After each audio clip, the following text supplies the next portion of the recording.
Yo, Beth, that shit crazy.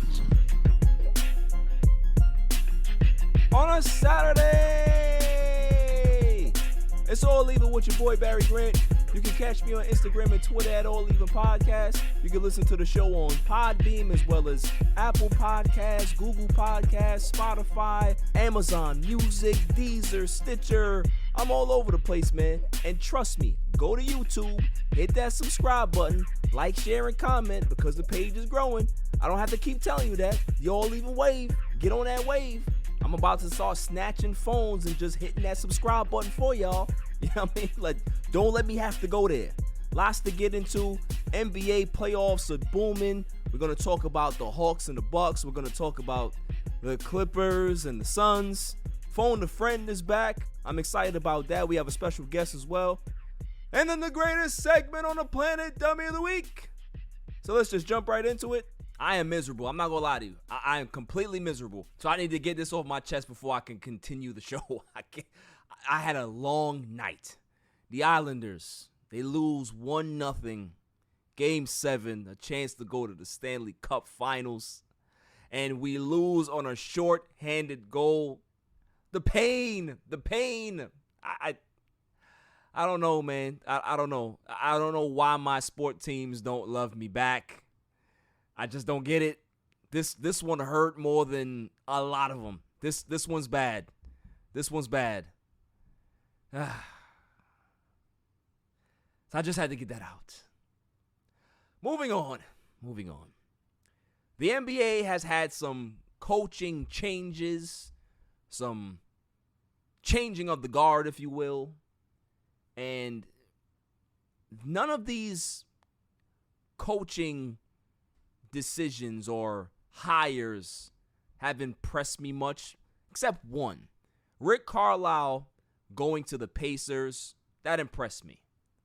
But I got some questions, man. I got some questions about Chauncey Billups going to Portland. Like, I don't really know anything about his coaching acumen. Is he good? Is he bad? I don't know. And is that gonna prevent Dame from leaving? I don't know. I don't think so. They need more than just Chauncey Billups. So that hire to me is like a C. The other one is Jason Kidd to the Mavs. I like the move, but a lot of people are killing this move. Oh, Jason Kidd is terrible. He's a bad coach. You saw what he did in Brooklyn. Saw what he did in Milwaukee. But here's my issue about Jason Kidd and Brooklyn.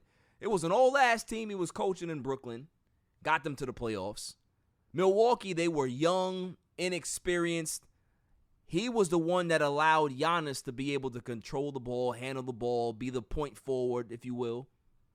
So he did a lot of good things as a coach. I'm not saying that he's Phil Jackson or Greg Popovich, but to say that he's a terrible coach, I don't really get that part. So I like that hire, but a lot of people didn't. So, if I'm going to grade it, I'll grade it, I grade that like a B. But people are giving that a D, F. They don't like Jason Kidd at all. And listen, I get it. I understand that his history is a little checkered in regards to domestic violence and all that. So, people have every right to have their opinion about that. That's fine. But I'm just talking about from a mere coaching standpoint. But here's the question that I have. I know a lot of guys say that, listen, there's only 30 jobs out there to get. If you can be able to get one, go get it. I kind of disagree. Because sometimes taking a job that's not a great job just to take it can really put a damper on the rest of your career. Like, if it goes bad, guys are always going to look at that situation and say, yeah, he didn't handle that correctly. Like, look at Jason Kidd. His Brooklyn fiasco with the water, the cup, and all that. The unsuccessful years in Milwaukee. It's lasted with him for this long. So sometimes taking jobs just to take it isn't the right move either. And also, it's about the personnel. Is this franchise capable of giving you a winner, of providing you with the resources that you need to succeed as a coach? A lot of times these organizations, they'll hire a guy, okay, come fix it. But there's a lot more systemic issues of why this franchise is this bad. Has nothing to do with the coach. Look at the Pelicans. The Pelicans are without a coach. Stan Van Gundy got fired. They're looking for another guy. Jacques Vaughn looks like he's going to be the leading candidate for that. But is that a good job? I'd say no. Because for one reason, you have some entitled young players over there. Guys like Zion, guys like Brandon Ingram, guys that don't really, they're not embracing whatever system the coach has in play. They're not playing passionate defense. They're not doing what they have to do on both sides of the floor. So what coach is going to actually go in there and be able to get those guys to understand what they're talking about?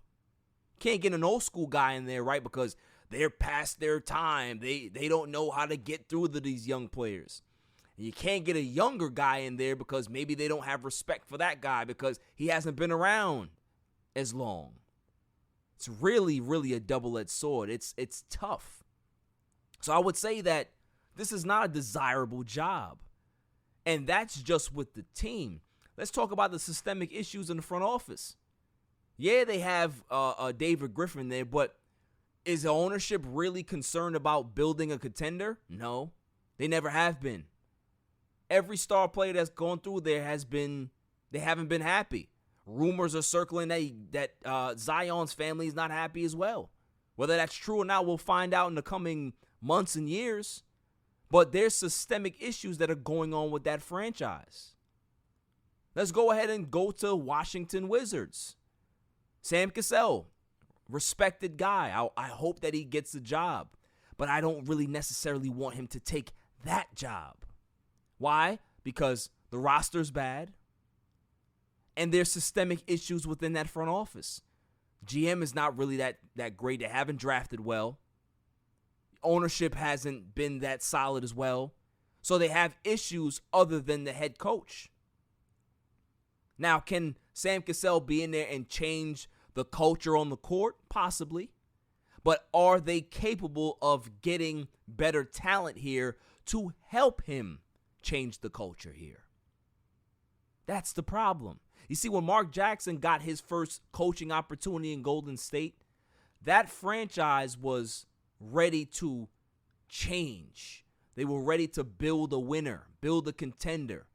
Yeah, it didn't work out for Mark in regards to different ideologies, but they were willing to build the team and build the resources, and the rest is history. You saw exactly what Golden State did. You see what they continue to do, and you see them trying to rebound and find that spark again now, right? But those are franchises that you can be able to say, okay, I'm willing to go there because they have a track record of getting it together. Washington has been a dumpster fire for decades. The Gilbert Arenas era, they were good on the court, but man, did they have locker room issues. Man, did they have leadership issues. Man, did they still have front office issues. So this is not something that is a one-time fix. They need a complete overhaul in regards to philosophy and how they go about building that franchise. So sometimes just getting a job as a head coach, is it really worth it sometimes to go into a situation that you're not set up to win? You're more set up to fail.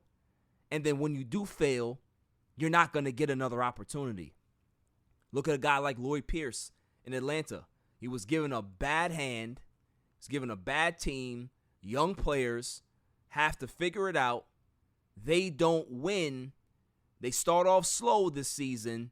He gets canned. Nate McMillan takes over. Listen, we all know what the Hawks are right now. But can we honestly see Lloyd Pierce getting another opportunity anytime soon? No. So was it actually the right move to make for him to take on that challenge? Probably not. Because maybe he's going to have to wait another 6, 7, 8, 9, 10 years to get another chance. Or maybe he'll never get another opportunity. Maybe guys will just look at him as just an assistant coach. If you want to put that in your regular life in regards to a comparison, for context, you haven't worked in a while and then you go ahead and you go work for this guy who stiffs you on checks and it's more work than you're getting paid and, you know, it's just not a great environment.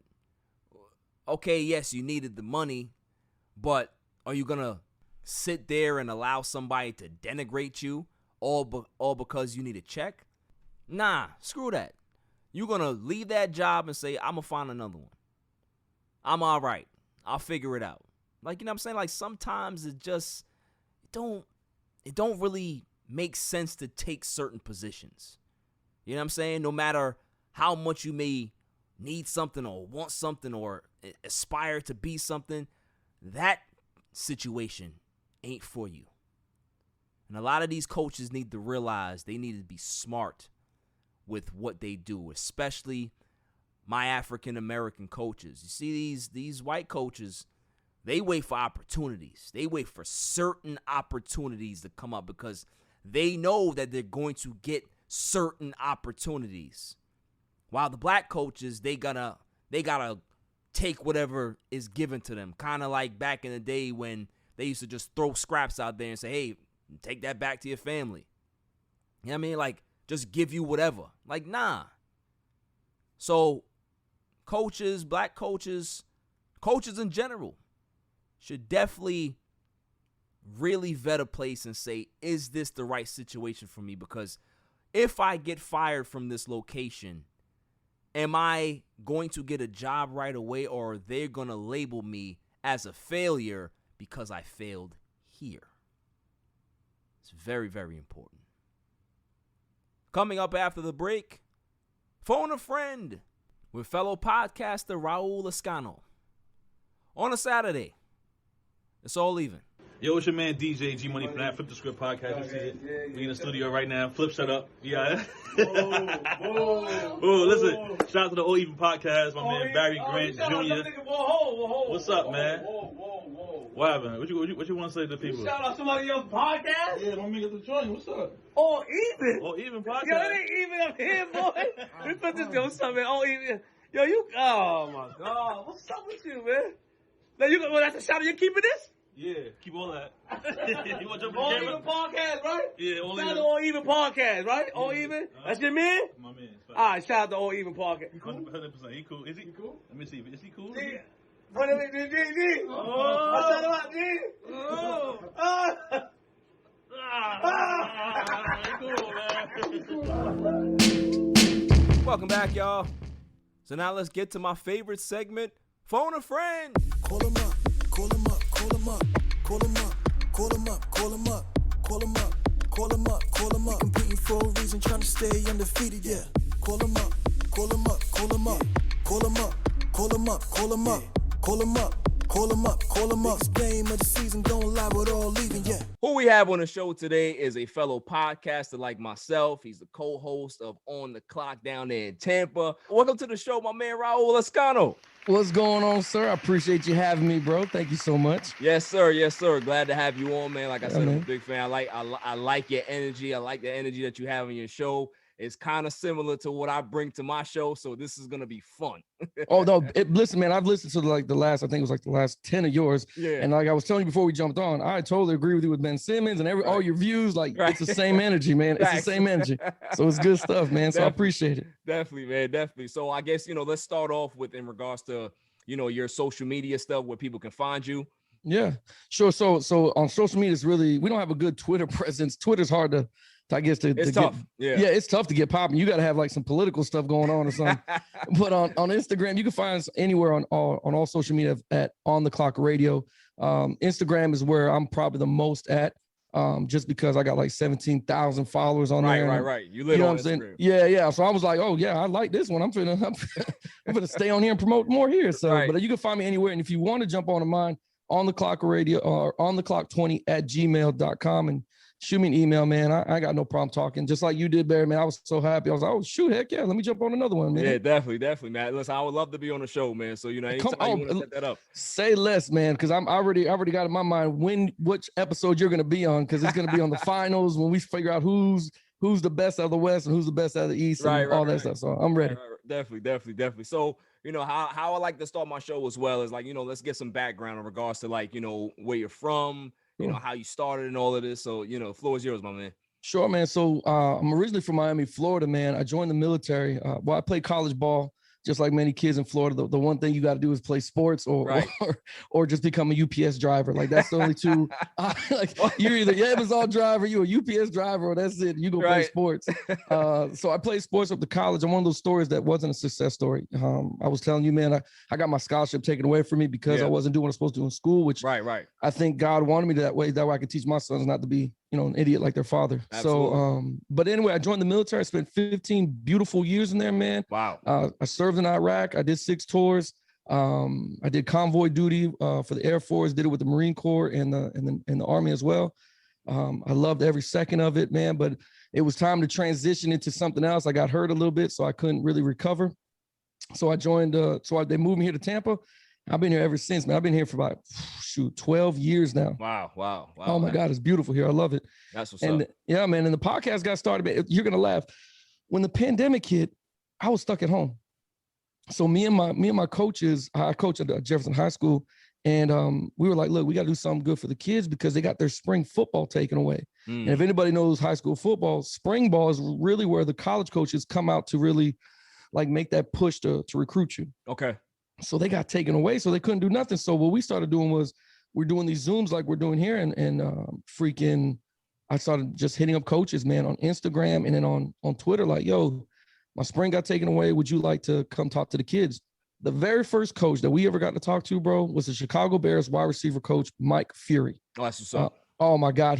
I sent him a message, and 3 minutes later, he's like, absolutely, send me the link right now. That's dope. And I was like, whatever you want, sir. Like, absolutely, man. And ever since then, even now, Mike still text messages. Hey, how's the kids? How's everybody going? I'll be in Florida. I would like to come to the school and talk to them face to face. So he's been really dope, man. But we've been doing that with all kinds, Baylor, DB coaches, Kentucky. So me and my friends were like, yo, you got a knack for BSing with people, man. And so you might want to start a little podcast, man. And that's how it started. We did it, and then 20,000 downloads later, and all this other stuff. Man, it's been good this past year, man. That's amazing, man. That's amazing. Shouts to you. You know, the fact that you know coaching is the ultimate give back. You know what I'm saying? Yeah. And the fact that you're doing that.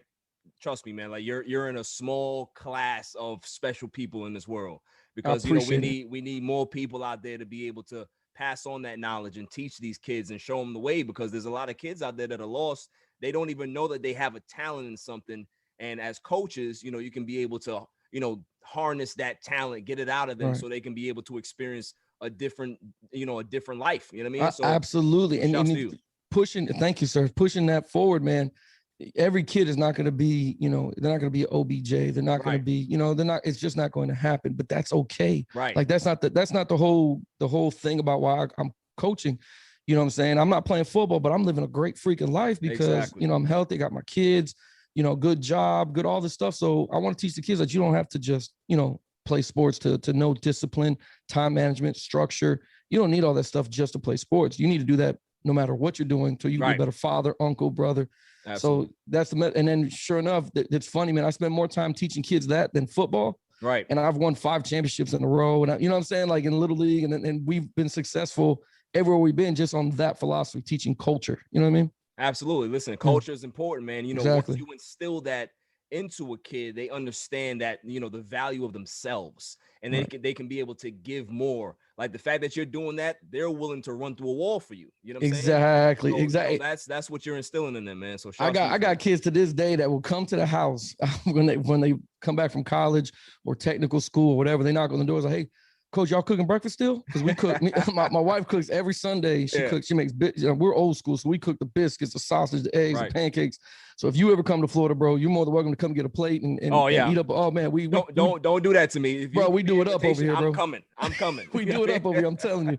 So the kids still come to this day, man, and they're you know, some of them got kids. You know what I mean? And I've coached them since they were 8, 9, and then they moved on to be men. And I got guys that work for the city of Tampa that come back here to wow. eat breakfast with me and talk, junk with me a little bit. So it's pretty fun, man. That's what's up, man. That's what's up. But yeah, you definitely do have the gift of gab. You know what I'm saying? So of course. I like the fact that you realize that, turn it into a podcast. So now, and you're very successful. Like, do 20,000 downloads. That's amazing. It is. Your Twitter, your Instagram following. That's great. You know what I'm saying? Like, so continue to do that. Thank you.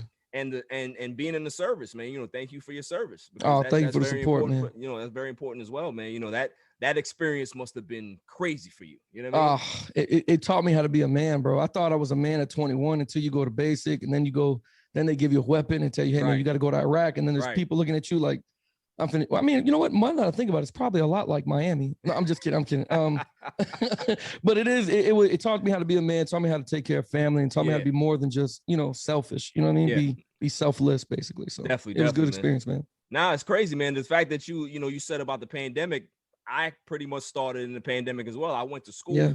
I went to school in the Connecticut School of Broadcasting out here in Long Island. They have a campus, and graduated in October of 19. Had my plan set up because they had resources and everything lined up for you. Pandemic hit, school shut down, no more resources. So I'm looking like I got to do something. You know what I mean? Right.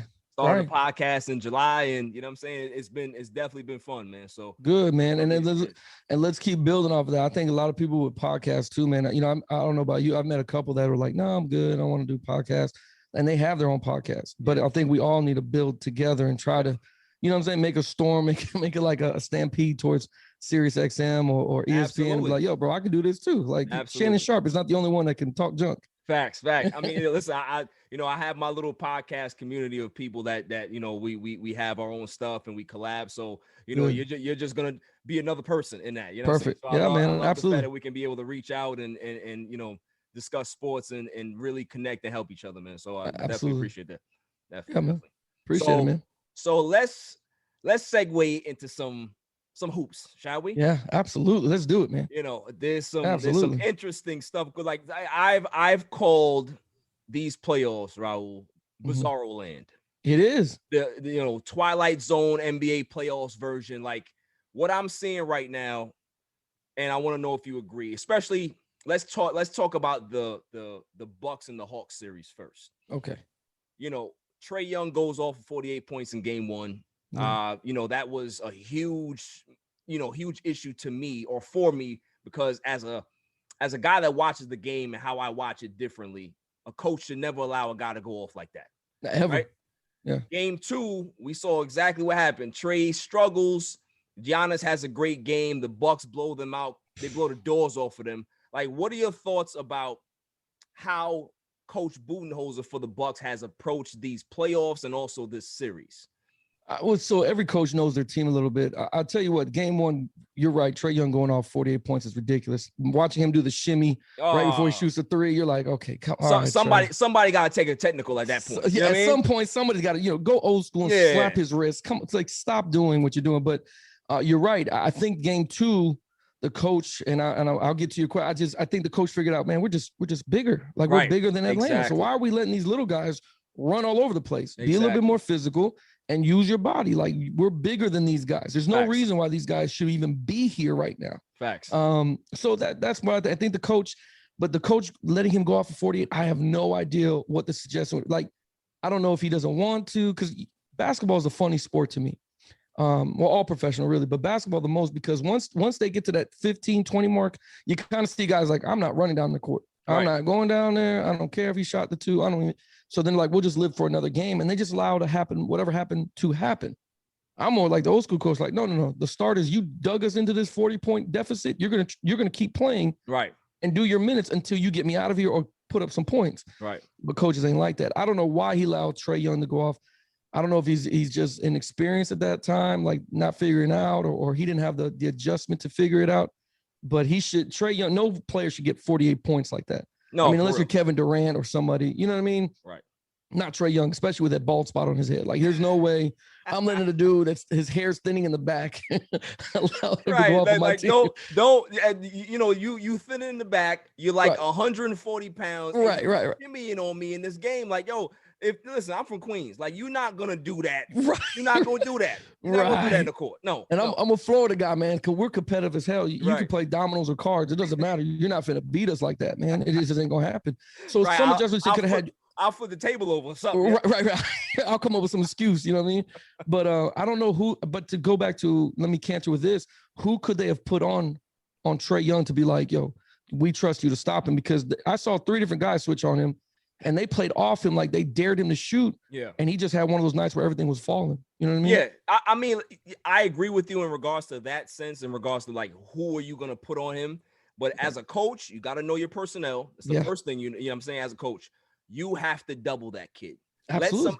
Let Kevin Huerter beat you. Let Jason, John Collins, let everybody else beat you except the superstar. Right. You know what I'm saying? Because Right. we all know that the dude can play. We all know that he can get buckets. So what he Yes. did in game 1 is not a shock. It's a shock that as a coach, you allowed that to happen. You know what I mean? So yeah, and you're right. You're right about that, because you could have called doubles, traps, whatever There you you wanted to go. call to get this dude not to have it, trap him Right. at the half court point. Like you're right. You're right about that, and force him to kick it back out.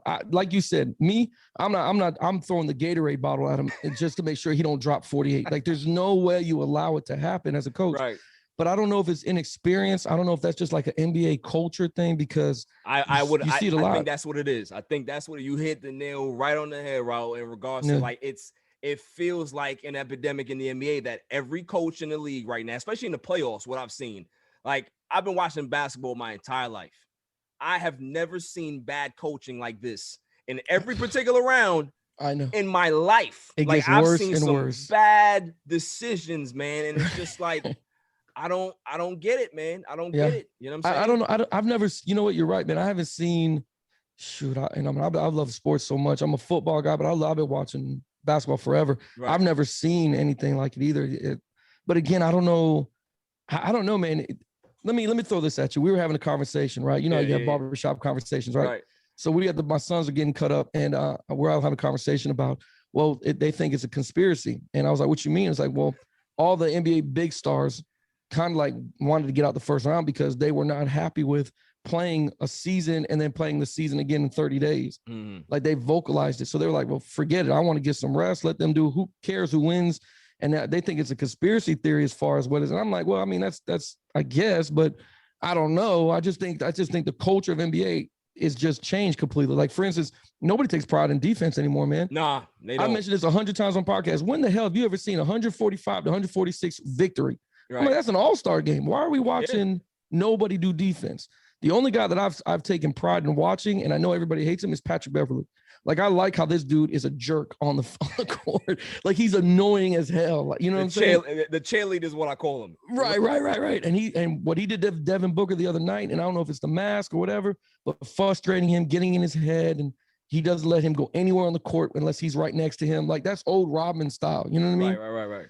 So I don't know, bro. It's funny, as a coach, you don't let a guy get off like that, man, ever. You know? Of course, I agree with you. So man. who do you think is going to win this series in regards to the Hawks and the Bucks? Well, I think the Bucks figure it out. I think it's game. You know, I know it's only 2 games, but I think they figured out, like, oh shit, like if we play big man on these guys, we're done. Right. Like we could just dominate on them in the paint. We're fine. Like, they stopped shooting these 3-pointers and these take your jumpers, but get inside the paint. They're too small. There's no way for them to defend us. And then you get a Giannis night like he did. You know what I'm saying? I even saw his brother take a nasty dunk. I don't know if you saw that. Listen, like, the fact that he's getting minutes, I was like, he don't never play. Now they put him in the game. Bro, not minutes, bro. He took a quarter. Them dudes, it was he got to play a whole quarter in the NBA, man. Well, listen, in the fourth quarter. When you're up 40, you can do that, right? Oh, yeah. I'm going to go change to my outfit that I came to the game with.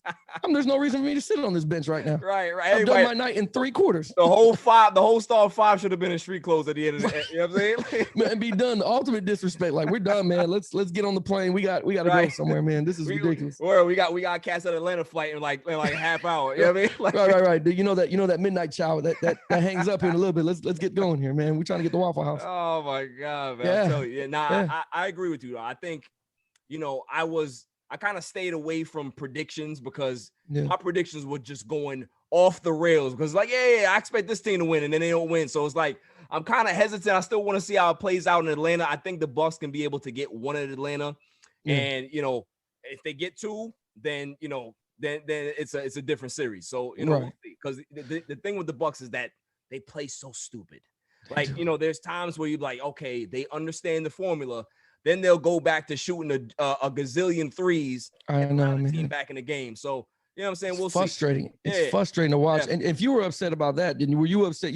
I know you were upset about the 76ers, but as far as Doc Rivers, are you upset with him as far as what he's done with Ben or that whole situation? Because I remember listening to the podcast and what you were saying about swinging on Ben Simmons. I completely agree. 5 points is not enough. Right.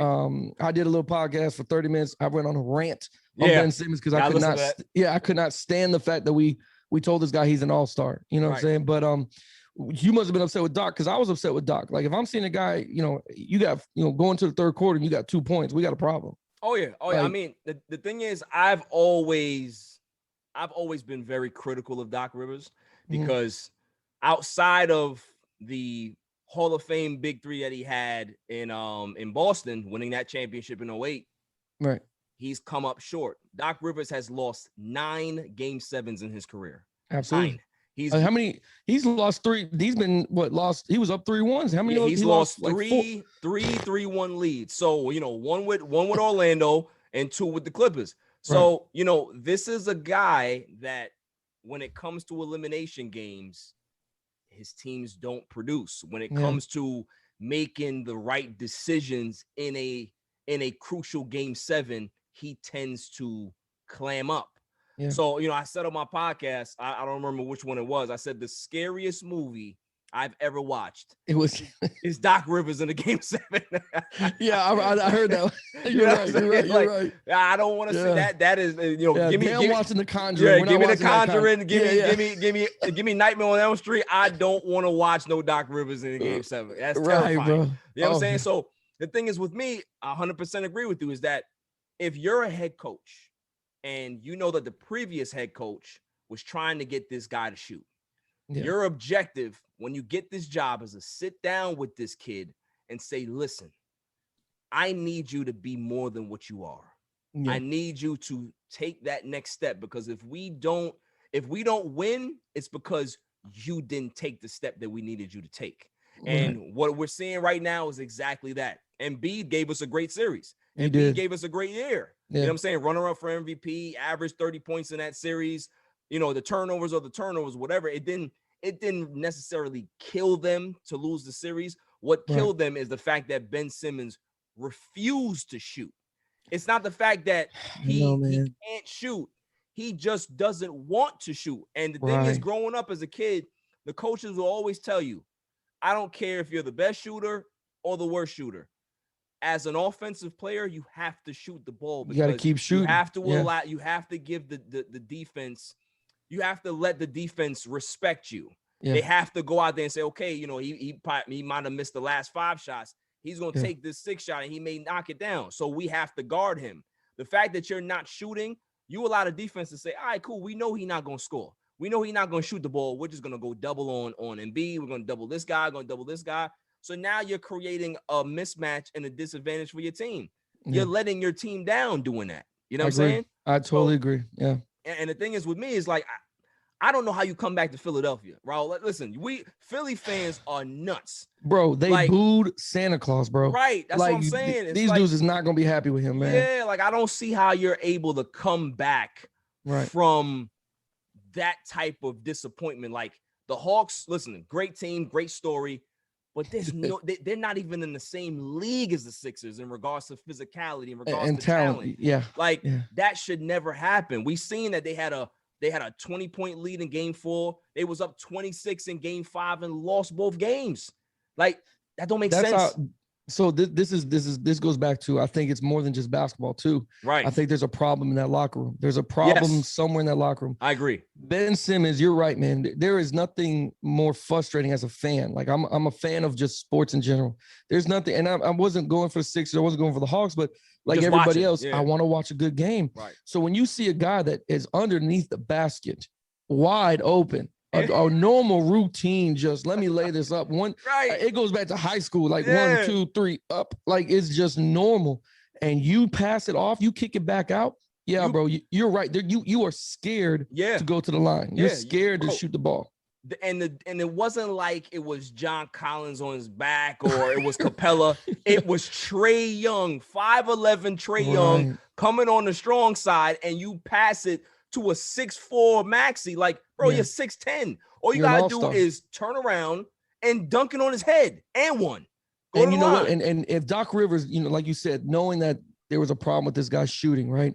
If you saw, because he sees it, he had a whole season or off season to see it. You saw that you're struggling. He's not where he's supposed to be. Then damn it, you blanket this dude with everything else that he's supposed to do right. You're supposed to play harder on defense. Go be aggressive, get into the basket.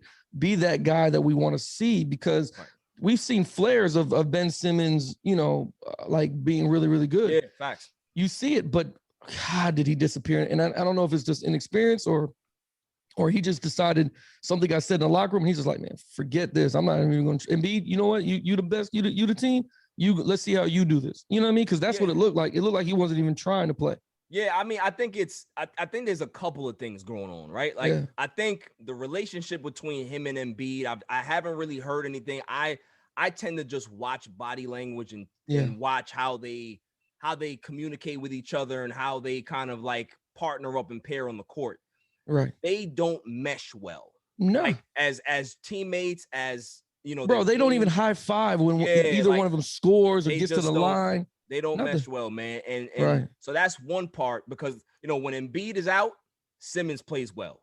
Mm-hmm. When Simmons is out, Embiid goes nuts, right? Yeah. But they never do it together. And that tells me that there's a chemistry issue, right? That's one.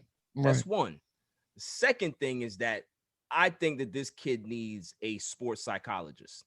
Like, I really do think that he needs that, because what I'm seeing out of him, and I said this on my show, is that he may have the yips. Just like when Chuck Knobloch on the Yankees, when he was playing with the Yankees, he's second baseman, he couldn't throw the first. Couldn't throw the ball at first base. Like, and he's literally right there. Like, you know what I'm saying? There's something going on mentally with this kid that, you know, I don't think that he's mentally strong right now to understand the level of importance that he was in. You know what I'm saying? Maybe, and you're right, man. You know, you hit on the head about psychology, man. You know, it could be like a Naomi Osaka thing where he's just, you know, depressed about something. You don't know. It could be that he loves Embiid, but maybe, you know, he's got some demons that he's working on.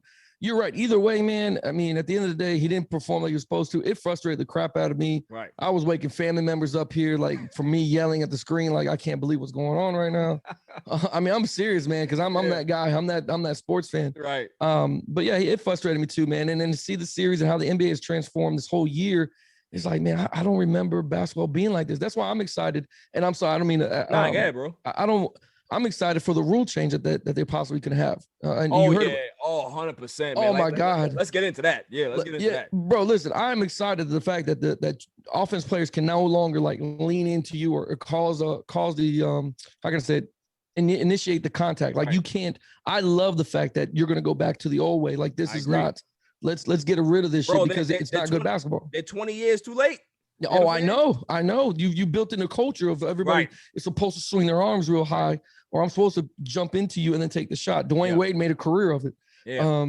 So I'm excited for that to happen, to see what the NBA is going to be like going forward, to trying to change some of these rules back into, okay, let's change some of these, you know, the old Pistons, freaking Bulls series, you know, type of rules. Let's go back to that world. You know what I mean? Yeah, definitely, man. Like, you know, I completely agree in regards to, you know, that rule change was desperately needed in the NBA. You know, you got kids, like you said, growing up, they are idolizing this style of basketball and they're capitalizing on it. Like, think about the guys that have really ascended because of these rule changes. Oh, yeah. James Harden is the king of this rule.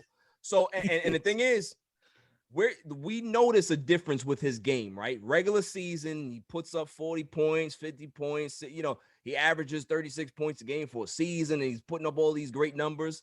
Come playoff time, those numbers don't translate. Why? Because the game is called a little bit more physical, right? They allow more things to happen in the playoffs. He complains about it. Oh, it's not consistent.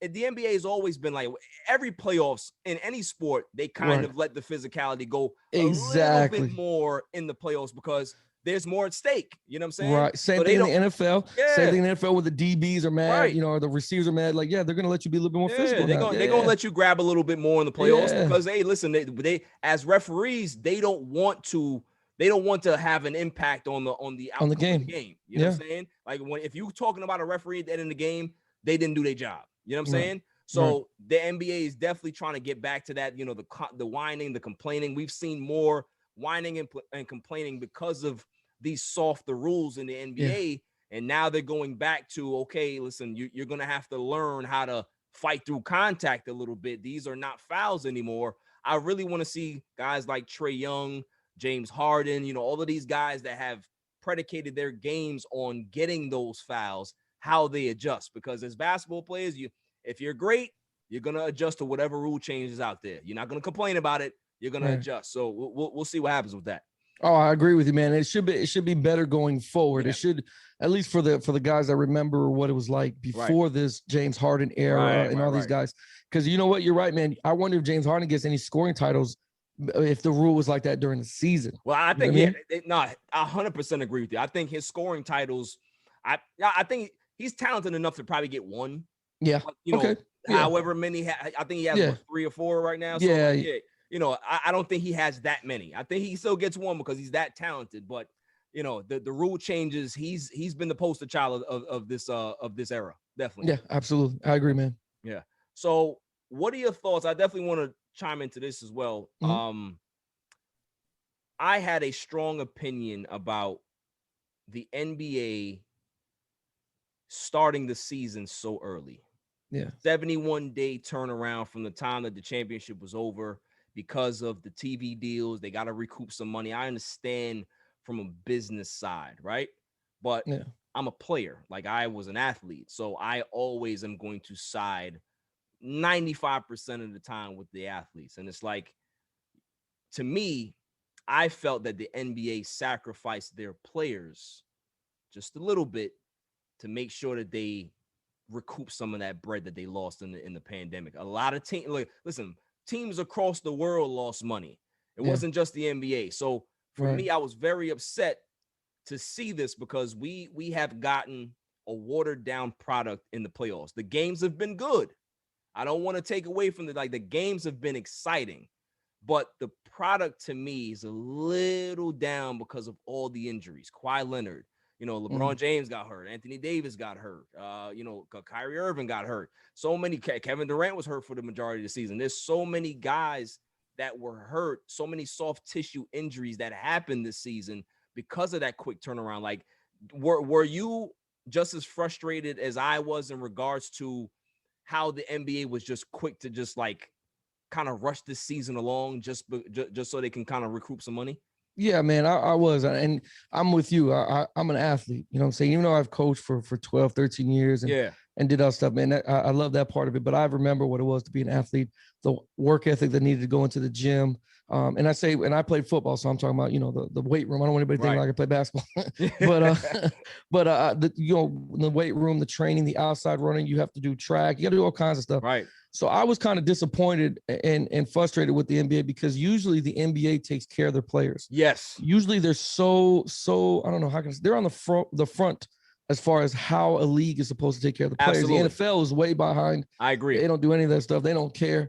But as far as the NBA, we've always seen them, you know, let them express themselves, take care of matters. If there was a social, you know, like with the George Floyd, everything going on, they were allowed to take care of, express themselves on the court as well. Right. So the NBA allowed that, you know what I'm saying? The teams, the owners, they allow that to happen. And it's good. It's a good thing. So I was shocked when I'm like, man, they're going to turn these guys around and then tell them to play another 80 or whatever amount of games, like 70. Like, I don't think that's good for the body, especially how I know, and I don't say I know, like me and LeBron hang out, but I watch LeBron, how he's taken care of his body over the years, which in just that alone is amazing. To be, you know, 36, 30, going on 37 years old. And he's in great shape. Yeah, he's in great shape. You know what I mean? But that takes time to do that. That doesn't happen all year long. That takes time to get in that mode. And then you steal family time as well. You know what I mean? Like you're stealing a little bit of family time. I personally think, I don't think you should have started in December. I don't think you should have started in January. if you're going to play February. Starting February, I know you're not going to get your money, but you're going to have do the same thing that you kind of did, not the bubble stuff, but play a game, play a playoff game to see who gets in the playoffs, and then just end it and let these guys have a normal type of life again, of getting back to their bodies. Because like, you're right, I think it's more than Kawhi Leonard and AD. It's like 10 or 11 NBA it's a lot of guys, stars that have gotten injured. We're not watching. And then that goes into we're in bizarro land because we don't usually see these guys doing this. You know what I mean? I would have loved to see Kyrie in the Nets and to see what Harden, and Durant would have done in that series if Kyrie wouldn't have got hurt. You know what I mean? Yeah. That injury in itself is not more of a because of the season, just the way he landed. But I would love to see these stars and see what the outcome would have been now. Maybe we don't have Trae Young shimming at the 3-point line. Right. You know what I'm saying? But I was sad and upset because the NBA usually takes care of them, and they decided to go the money route as opposed to let me take care of my players who bring in this revenue yearly for me. Exactly. You know what I mean? So I was a little disappointed, man. Yeah, 100% agree with you, Raul. Because like I had to argue with my friend because he's like, oh, the league, they have to take care of the small time workers, the janitor. I said, I understand all of that. That's not my gripe. I said, but who makes the league go? It's the players. If you don't have the players, there's no league. I don't mean to interrupt you. You know what's funny? I had that same conversation with people. Well, we got to get back, and I get that, but we got to think outside the box a little bit. Right. You could have had high school championship games in there. You could have had a high school season in there. Let the high school play on the NBA court. Right. And then you still have the workers work, whatever they got to do. They might not recoup a lot of money. You could have had charity matches. You could have had celebrity basketball game tournament where it's a celebrity tournament. You know what I'm saying? It's a 12-week celebrity tournament, playing in basketball, whatever the case may be. You could have had whatever you wanted to do. You could have concerts. You could do whatever you want in that stadium. Right. I think thinking outside the box would have been better than, again, we're talking what? We're talking 2 months? We're talking 2 months. 2 more months. Give them a total of 3 months to recoup, and then let's get back into the NBA a little bit. Exactly. But you're right. They didn't want to do it. They thought it'd be a perfect time to unleash it during Christmas and all kinds of stuff. And you're like, I know them. Yeah, it wasn't good. It didn't look good, at least to me. No, of course, man. When you have your face of the league in regards to LeBron James very upset, and he was very, very candid and opinionated in regards to, he wasn't happy throughout the entirety of the season. And then he had that Twitter. That tweet that he put out, you know what I'm saying? Yeah, I told you so. Yeah. Yeah, exactly. So it's like, listen, you got to take care of your guys. You like, if say LeBron would have tore his Achilles or tore an ACL, like you're talking about one of the biggest generators of income for your league gone for at least another year and a half. Like, what do you like? You gotta be smarter than that. And you hit it on your head, man. If he would have got hurt, oh my God, all hell would have broke loose. All hell would have. Because how big is LeBron to sit there and tweet like, yo, I told the officials and the commissioner not to have this season. Right. Like, damn, LeBron, you can call this guy up at any time and tell him cancel this season. Like, Jesus, LeBron, you're that guy. LeBron got a direct line to Adam Silver. Exactly. And shout out to a real quick side note since we're on LeBron a little bit. I don't know if you heard, man. You heard that his school, that the kids that started his school recently graduated. Did you hear about that? Yes. And they got those freaking tuitions, the free 193 kids, man. Yeah, man. Shout out to LeBron for being the king of humanitarian. You know what I mean? Like, that's dope. He's the best, man. Like the thing. For people that hate LeBron the way they do, it just doesn't make sense. You know what I mean? It really doesn't. It really doesn't. Same thing with Tom Brady. Everybody freaking same thing. Hates this guy, and you're like, hey, this guy's just. I mean, what do you want him to do? He's good. Like he keeps winning. Just accept it. You know what I mean? Right. And I'm a Miami Dolphin fan. I had to see this guy twice a year, and I'm still like, God, Tom Brady's so good. like he's really good. Right. Definitely, man. Yeah. So let's segue into the other, series on the other side. Sure. In the Western Conference, we got the Suns and the Clippers. Now, Raul, if you listen to my show, I hate. I'm going to use the word hate. Okay. I hate the Clippers. With a passion, huh? Yeah, with a passion. I've always told this story, and I want to see if you laugh as well. Since I've been a kid, like I've always been a 2K gamer. Even the days of NBA Live and stuff like that. NBA jams and stuff. NBA Jam. Yeah. No, I have never, and I repeat, I have never used the Clippers. Like I don't think anybody has, man. Nobody did. When I see that logo, the anger that comes across me. Where does that come from? Where does that come from, though? What is it? What is it though? Where it comes from is that I'm a Laker fan. So I grew up a Laker fan. My mom was a big time Magic Johnson, Gotcha. Kareem Abdul-Jabbar fan. So I grew up loving Magic. I grew up with the Lakers, and the fact that the Clippers have always just been this team that's been around, like this throwaway little thing on the side, and they haven't been good. Right. It will always just my punching bag, right? Right. What really got to me? What really got to me is when they opened up the Staples Center, right? Because the Lakers played at the Forum, and the Clippers were there too. I'm like, wait a second. This is supposed to be the home for the Lakers. Yes. Why are they here? Like, why are they can't get their own building? We have a turf war now. It's like that. Now, ain't no turf war. We in the palatial estates on the third floor. They in the basement. Right. I always say that, they got the space heaters, they got the dehumidifiers downstairs, they got the first down jackets, they need permission to go upstairs to practice. But now, how I feel right now, Raul, is the fact that they have kicked the basement door open.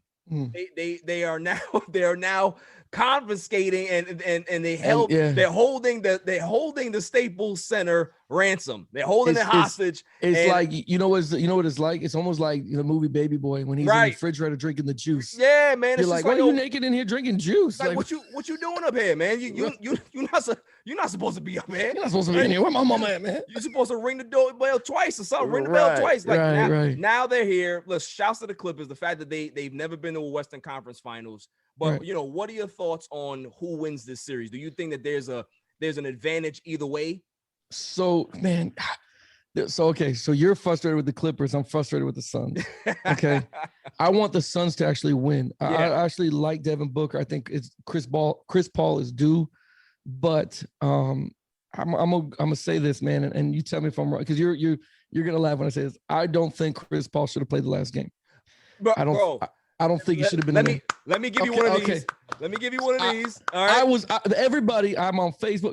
And when we get off here, I got to get you on Facebook. I'm on Facebook defending the fact that I'm like, yo, why is Chris Paul in this game right now? Right. And people are like, yo, what do you mean Chris Paul's the team? I'm like, yo, he's been off for 11 days making TikToks. Exactly. Like, what is? I mean, don't get me wrong, play, but not these many minutes. Especially when we got to do like Payne, who just went off on these guys. He's figured out. Right. Oh shit, I'm the X factor. You know what I'm saying? I 1,000% agree with you. Like when you look at his line, like for people that don't study the game of basketball, they just look at stats. Oh, he had a double-double, had 15 assists, but he had a minus 15 in the game. Yes. He shot 5 for 19. Like, bro, that is not conducive to winning. And going to your point, Monty Williams should have said, listen, Chris, we're going to play you. We're going to play you at least. We're not going to play you no more than 25 or 30 minutes tonight. Like to get back in it. Yeah, I agree. And if I see that you're struggling defensively, which he did, I got to pull you out. Cameron Payne is playing. We have a rhythm here that we've established over these first two games. Yes. You've disrupted that rhythm. Now, granted, Monty's going to find a way to get them back to how they need to play, to incorporate. But what I saw in that game is the Clippers, they enforced their will physically. Yes, they did. What I'm saying? They frustrated them. They allowed the Suns allowed them to push them around, and we saw the Clippers dominate that game. Yeah, and Beverly's figured out Devin Booker. Yeah, man. Now he's figured him out. It may be the fact that the mask is affecting him a little bit. Could be. You know what I'm saying? The fact that he broke his nose in 3 places. He looked like Owen Wilson. That's what he looked like. Owen Wilson with his nose. So it's like maybe it's gonna take him a while to get adjusted to that. But you're 100% right. I can't take away the fact that Patrick Beverly has done a great job on Booker. You know what I mean? Bro, when I saw Booker coming up to half court, you know what I'm saying, when they inbounded. Or I'm sorry, impassed it. When he's coming up to half court and Beverly's stealing he's tapping the ball at half court, like you're not coming to half court. Right. And he's all over him. I'm like, yo, Beverly's figured out his moves, what he wants to do. Yeah. Like Beverly's not just playing basketball. Beverly's clearly studied tape on who he's got to guard. Right. Like he's done this all season pretty much. He's a great defender. Yeah. He really is. I didn't like the fact that they took him, what's his name? I forget the coach name. Ty Lue. That's right. Ty Lue. I didn't like the fact that they didn't play him a lot of minutes during the season. And then he figured out, oh shit, I got to play this guy because he's probably one of my best defenders right now. Right. So he had to play more minutes. But I was upset with Devin Booker as well because, and I get he had to wear a mask. I would not have wore the freaking mask. Yeah. I'm not wearing a mask. Nobody I haven't seen anybody in a mask score 25 to 30 points ever. Well, Like, honestly, bro, the mask has history. Richard Hamilton made it popular. He was a bucket getter in that mask. Kobe Bryant, when he broke his nose, or I think it was his orbital bone or something. Yeah. He worked out in that mask. I remember when LeBron broke his, I think he had broke his nose or orbital bone or something like that. But they had days to work on it. Like Booker had a fly. I had to go probably to a doctor, figure out, okay, you're gonna wear a mask. Yeah. Probably what it looked like is Booker put the mask on for the first time at the freaking the game, because it didn't look like he was comfortable. And every time he's even running down the court, he's moving adjusting it. Yeah. He doesn't like it. He's moving on his hands. You know, when the ball's being passed around, you can see Booker down at the wing adjusting it in the back of his head. I'm like, okay, clearly he hasn't practiced with his goddamn thing. Listen, you're right, though. It's definitely a mental thing, because if you're not used to something on your face, it's going to get into your head like, oh, my God, like I got to focus on this mask. Right. And I got to make sure I focus on. And the stroke becomes different when you shoot the ball, because now you think I got to push it harder. And I'm fine. I'm closer than what I need to be. Right. But the main game, you're right, is Chris Paul. The main problem was, in my opinion, the rhythm. Basketball's a rhythm. Now, I think Chris Paul, it was his comeback game, so I think he wanted the spotlight a little bit.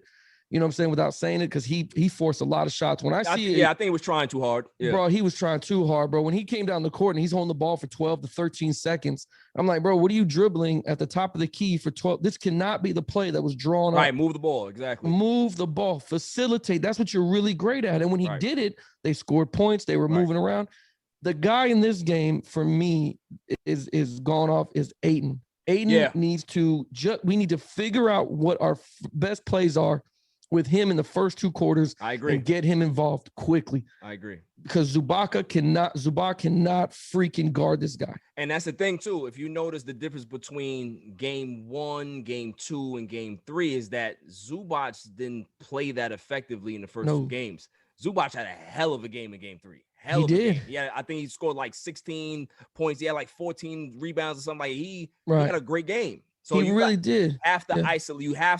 You have to not make him an offensive weapon. If he's scoring, you got problems. You need to make sure that you put him in a box if you're DeAndre Ayton. So and DeAndre, but that's the thing. Chris Paul could not. I'm getting frustrated with him now because I'm like, yo, he would not facilitate the game through him. Yeah. Like that's the problem. That's what I was seeing with Booker. That's what I saw with Payne. Even when Payne was attacking the rim and stuff like that. Right. They could not leave Ayton alone because they know he's going to dominate the paint. So when you drove into the basket, you're not drawing in 2 or 3 guys because you can't leave this monster open. Right. But when Chris Paul's driving and they saw that he's not kicking out nothing, and then I was mad that Chris Paul on defense. I'm looking at defense. He's covering a guy on the wing, and I'm like, why are you going all the way to underneath the paint? You know it's going to get kicked back out to this guy. Bro, he was a turnstile in that game. Oh my God, it was frustrating. Yeah. So I want the Suns to win. I love Devin Booker. And I even like the Phoenix Suns, how they've assembled their team. Even though Chris Paul came and Crowder came, they really got their guys from a draft type style. Absolutely. And I like that old school basketball style that they have. And I'm rooting for them to come out of the West. I really am. I don't like the Clippers at all. I've never liked Paul George just because when Paul George played for the Pacers, and I'm a Heat fan, I never liked that series. Like Paul George. Who are you talking about? Waldo George, that guy? No, Paul George. I can't stand. Yeah. I call him Waldo George. Oh, because he's always missing. You're right about that. Pandemic Pete. Like I can't stand this guy at all. Now he has had a great series, and the last one, this one, I know he missed the free throws and stuff, but to even get them into a point where they could possibly win the game, he has played great. But I can't stand that dude. I've never been a Kawhi Leonard fan. I've never, even when he's in San Antonio, I've never liked this guy because I think we've hyped him up enough to make him believe that he is the greatest NBA player, and I don't think that's. I like that. Shots. I like that. It is, man. You've given, but that's what we do as a society, man. We sit back and we watch great professional athletes, whoever it is, no matter who it is in whatever sport, and we're like, yo, he's better than Michael Jordan. That's come on, man. Stop. Because we're so quick to tell somebody that he's the next guy. We did that with Ben Simmons. Yeah. Ben Simmons is going to be like another LeBron. Look what's going on with this kid. All right, listen. You're knocking it out of the park right now, Raul. Yeah, man. Yeah. Well, we are just to kind of like, piggyback on your point. We are prisoners of the moment. Exactly. Like, bro, it doesn't matter what it is. We see we had Stephen A. Smith the other day say that Devin Booker is the next Kobe. What?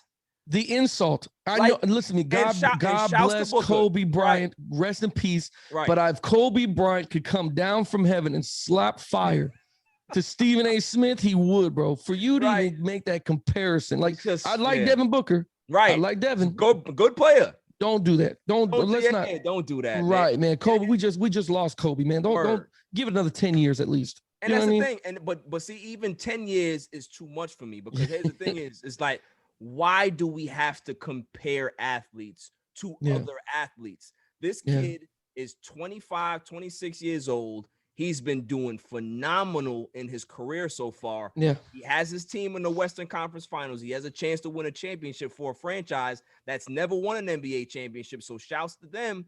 But here's the thing. It's like, why can't he just be him? Just let him be him. He's the next Devin Booker. Just be Devin Booker. As these people have children, these people have friends in their lives. Yeah. We don't say, man, Raul, you doing your thing, man. Like, you're gonna be the next, you're gonna be the next homie that I got over there that's doing right.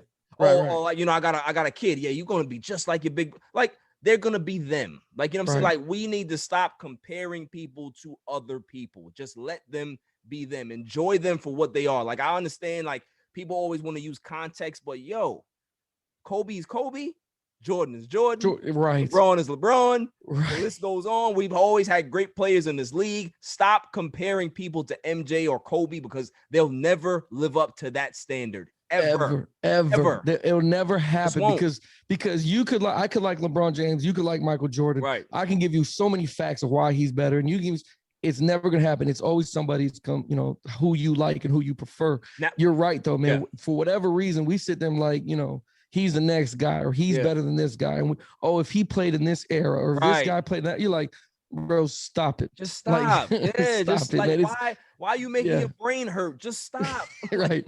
Because LeBron James is not like Mike. No, you know what I'm saying? In no fashion. Nothing like Mike. But LeBron is still a great player. That's exactly. So let him just be LeBron. Let him be the king. Let him be great. This is his moment, his time. And instead of tarnishing, and I'm a firm believer, like, my wife is black, man.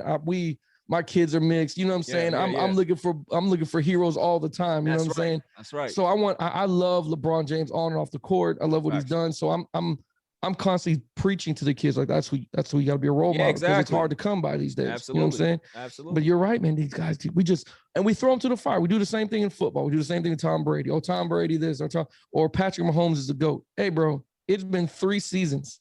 Like I get Patrick Mahomes is good. Pump the brakes, bro. Pump the brakes. Now you're comparing him to Tom Brady, who has 7 championships. Like, stop it.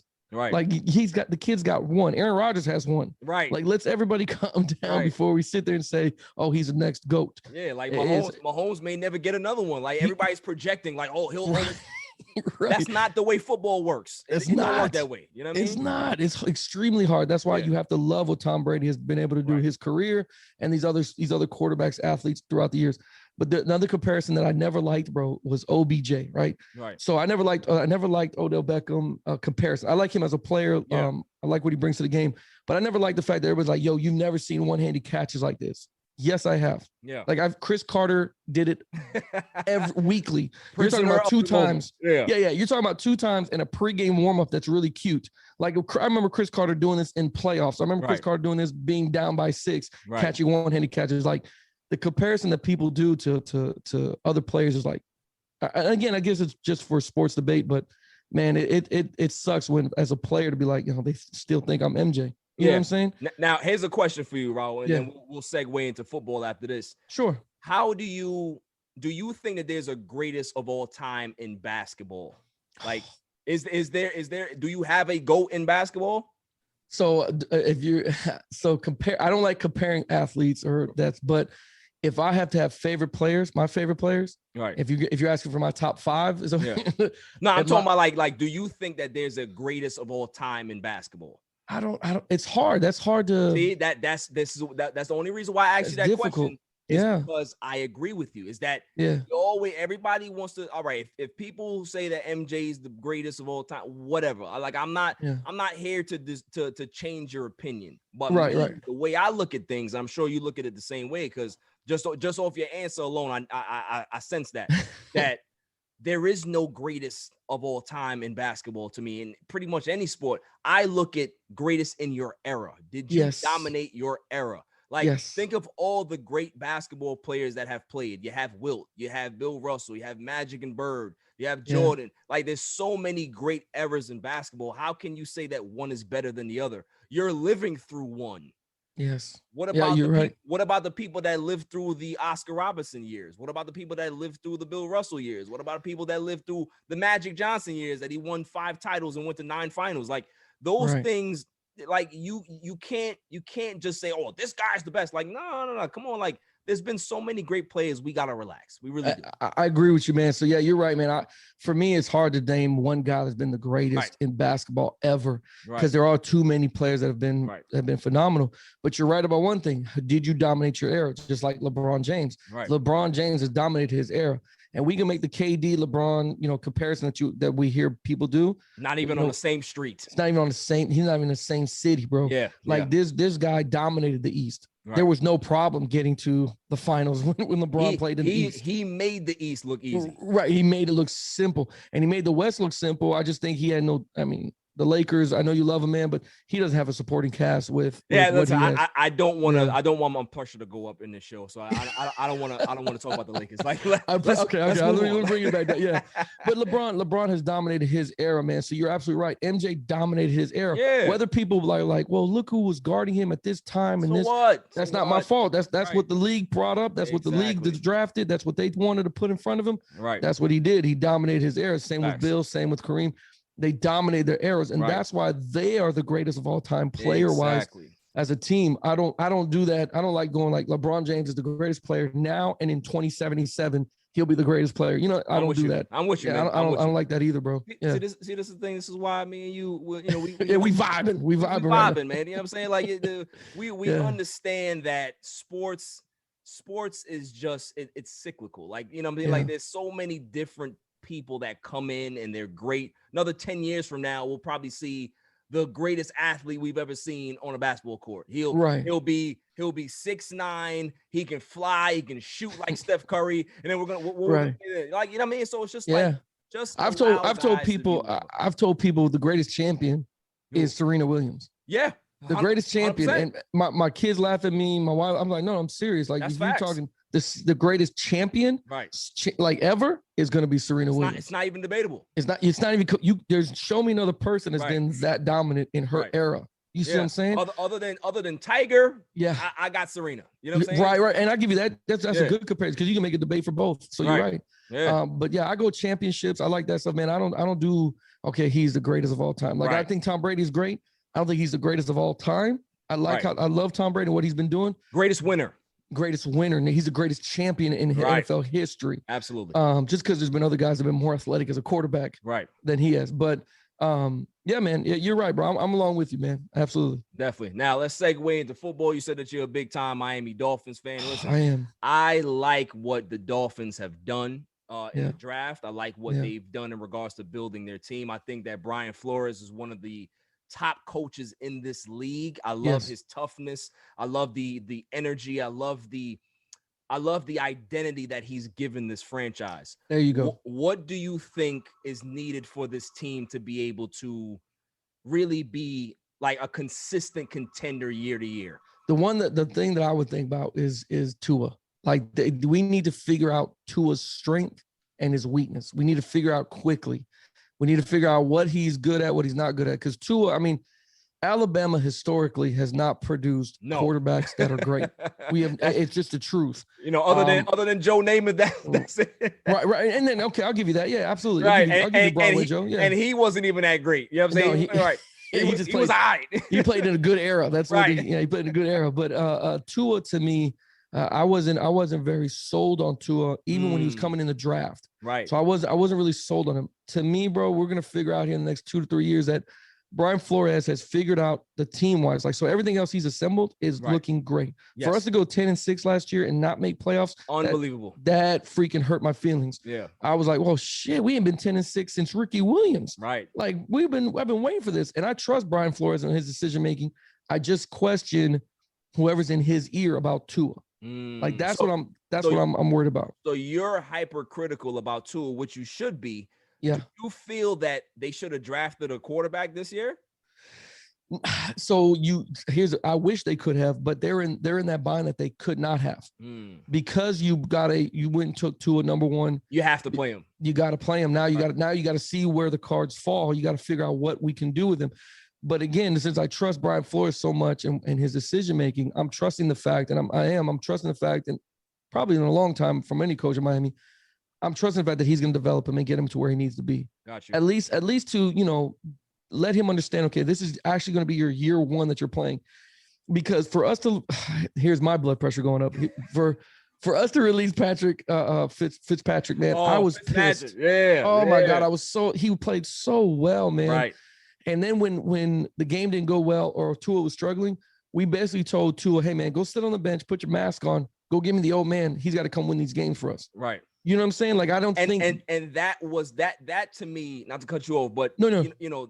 I agree with you. Like, if you're gonna go with the young guy, you can't put Fitzpatrick back in the game. You can't. You got to make the decision to say we are going to win or lose with this decision. You can't waffle a young player in and out of the starting lineup. You just can't do that. You can't. You got to let, if you want to go with the kid, you take the lumps with him. Exactly. He's got to learn. He's got to learn. Got to learn. The thing about that, I was debating with other coaches was they were like, well, they did it because they don't trust him. I said, you know what, maybe, or to be honest with you, he doesn't know that side of the playbook, and he's only one-sided on the playbook. So they have to get Fitzpatrick to come in to run certain plays that they think is going to be effective on the defense that's in front of them.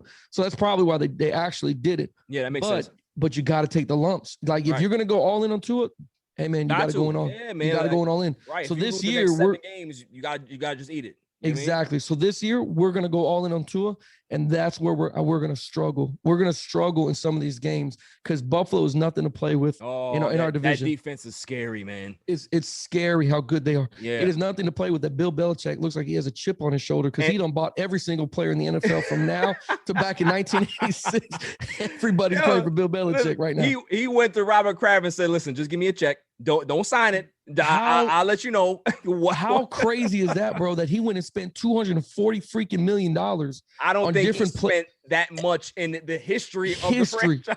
History, and that's the only reason why freaking Tom Brady was pissed off was the fact that you wouldn't spend money to keep this thing going. Now, you know what I'm saying? Let's kind of go into this right now. Okay. Now we're gonna be Matlock and Colombo right now, right? Sure. Like, do you think that was a shot at Tom? Like, all right, we finally got his old ass out of here. I'm gonna spend the money just to show him that I have the ability to spend the money. So this, I think, you know what? It could have been, but I really think, I don't think he took that. I don't think he did that for that reason. I think he spent the money because now he's like, oh, you're feeling yourself down there in Tampa, huh? You're the reason that we had championship. Oh, okay. Let me get back on my Bills shit here because Bills players, his main guys, they all opted out for COVID. Like there was 9 or 11 of them that opted out. Of them. Right. Main guys on defense too that he loves. And they still went 7-9. And they still went 7-9. So you putting back some of those players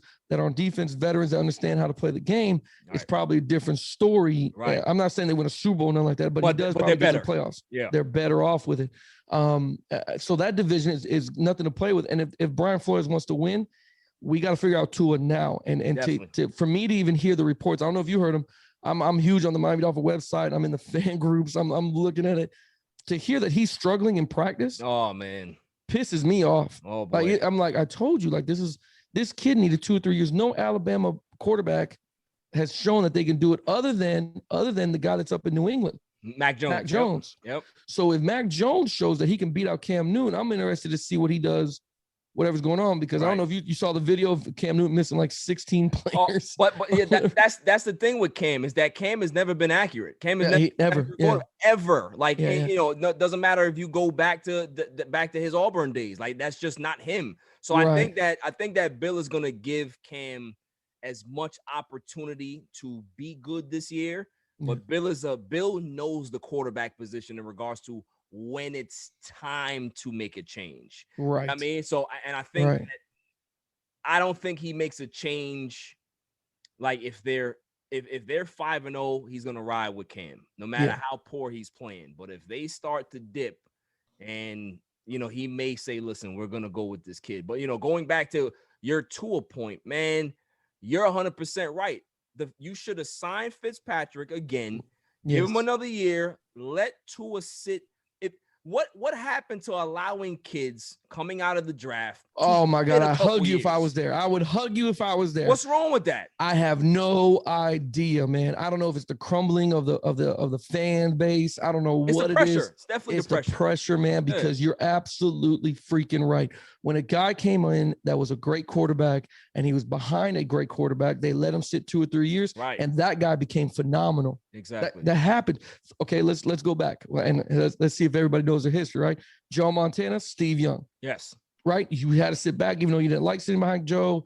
You didn't want to sit behind him, whatever the case is. Steve Young becomes a Hall of Famer. Right. Same thing. Aaron Rodgers sat behind Brett Favre. You're right. Like, what is the problem with letting these guys sit behind him? There's nothing wrong with it, man. Like, especially for an organization like the Miami Dolphins, that there's no rush to win right now.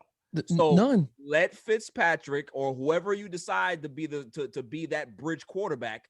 Let him start. Let him, make the team compete. If you guys get to the playoffs, then cool. That's great. Like, you can be able to focus on that while you're developing this young kid, while you're having him understand defensive concepts, while he's trying to understand audible at the lines and stuff like that, different schemes, how to move the line, how to recognize a blitz coming, and all that stuff. Like, all of these things take time. It takes time to develop a guy that did not have that type of development in Alabama. Alabama is a pro factory, but the thing is with them is that they don't focus on the quarterback position because they don't have to.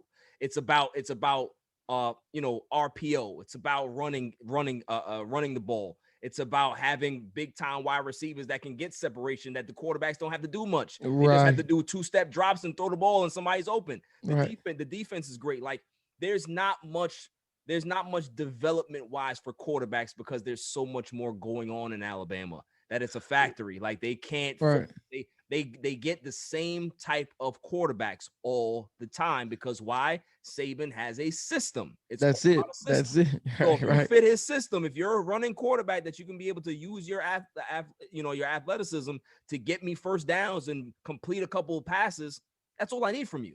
That's all they've ever done. They've produced what? Derrick Henry, Mark Ingram.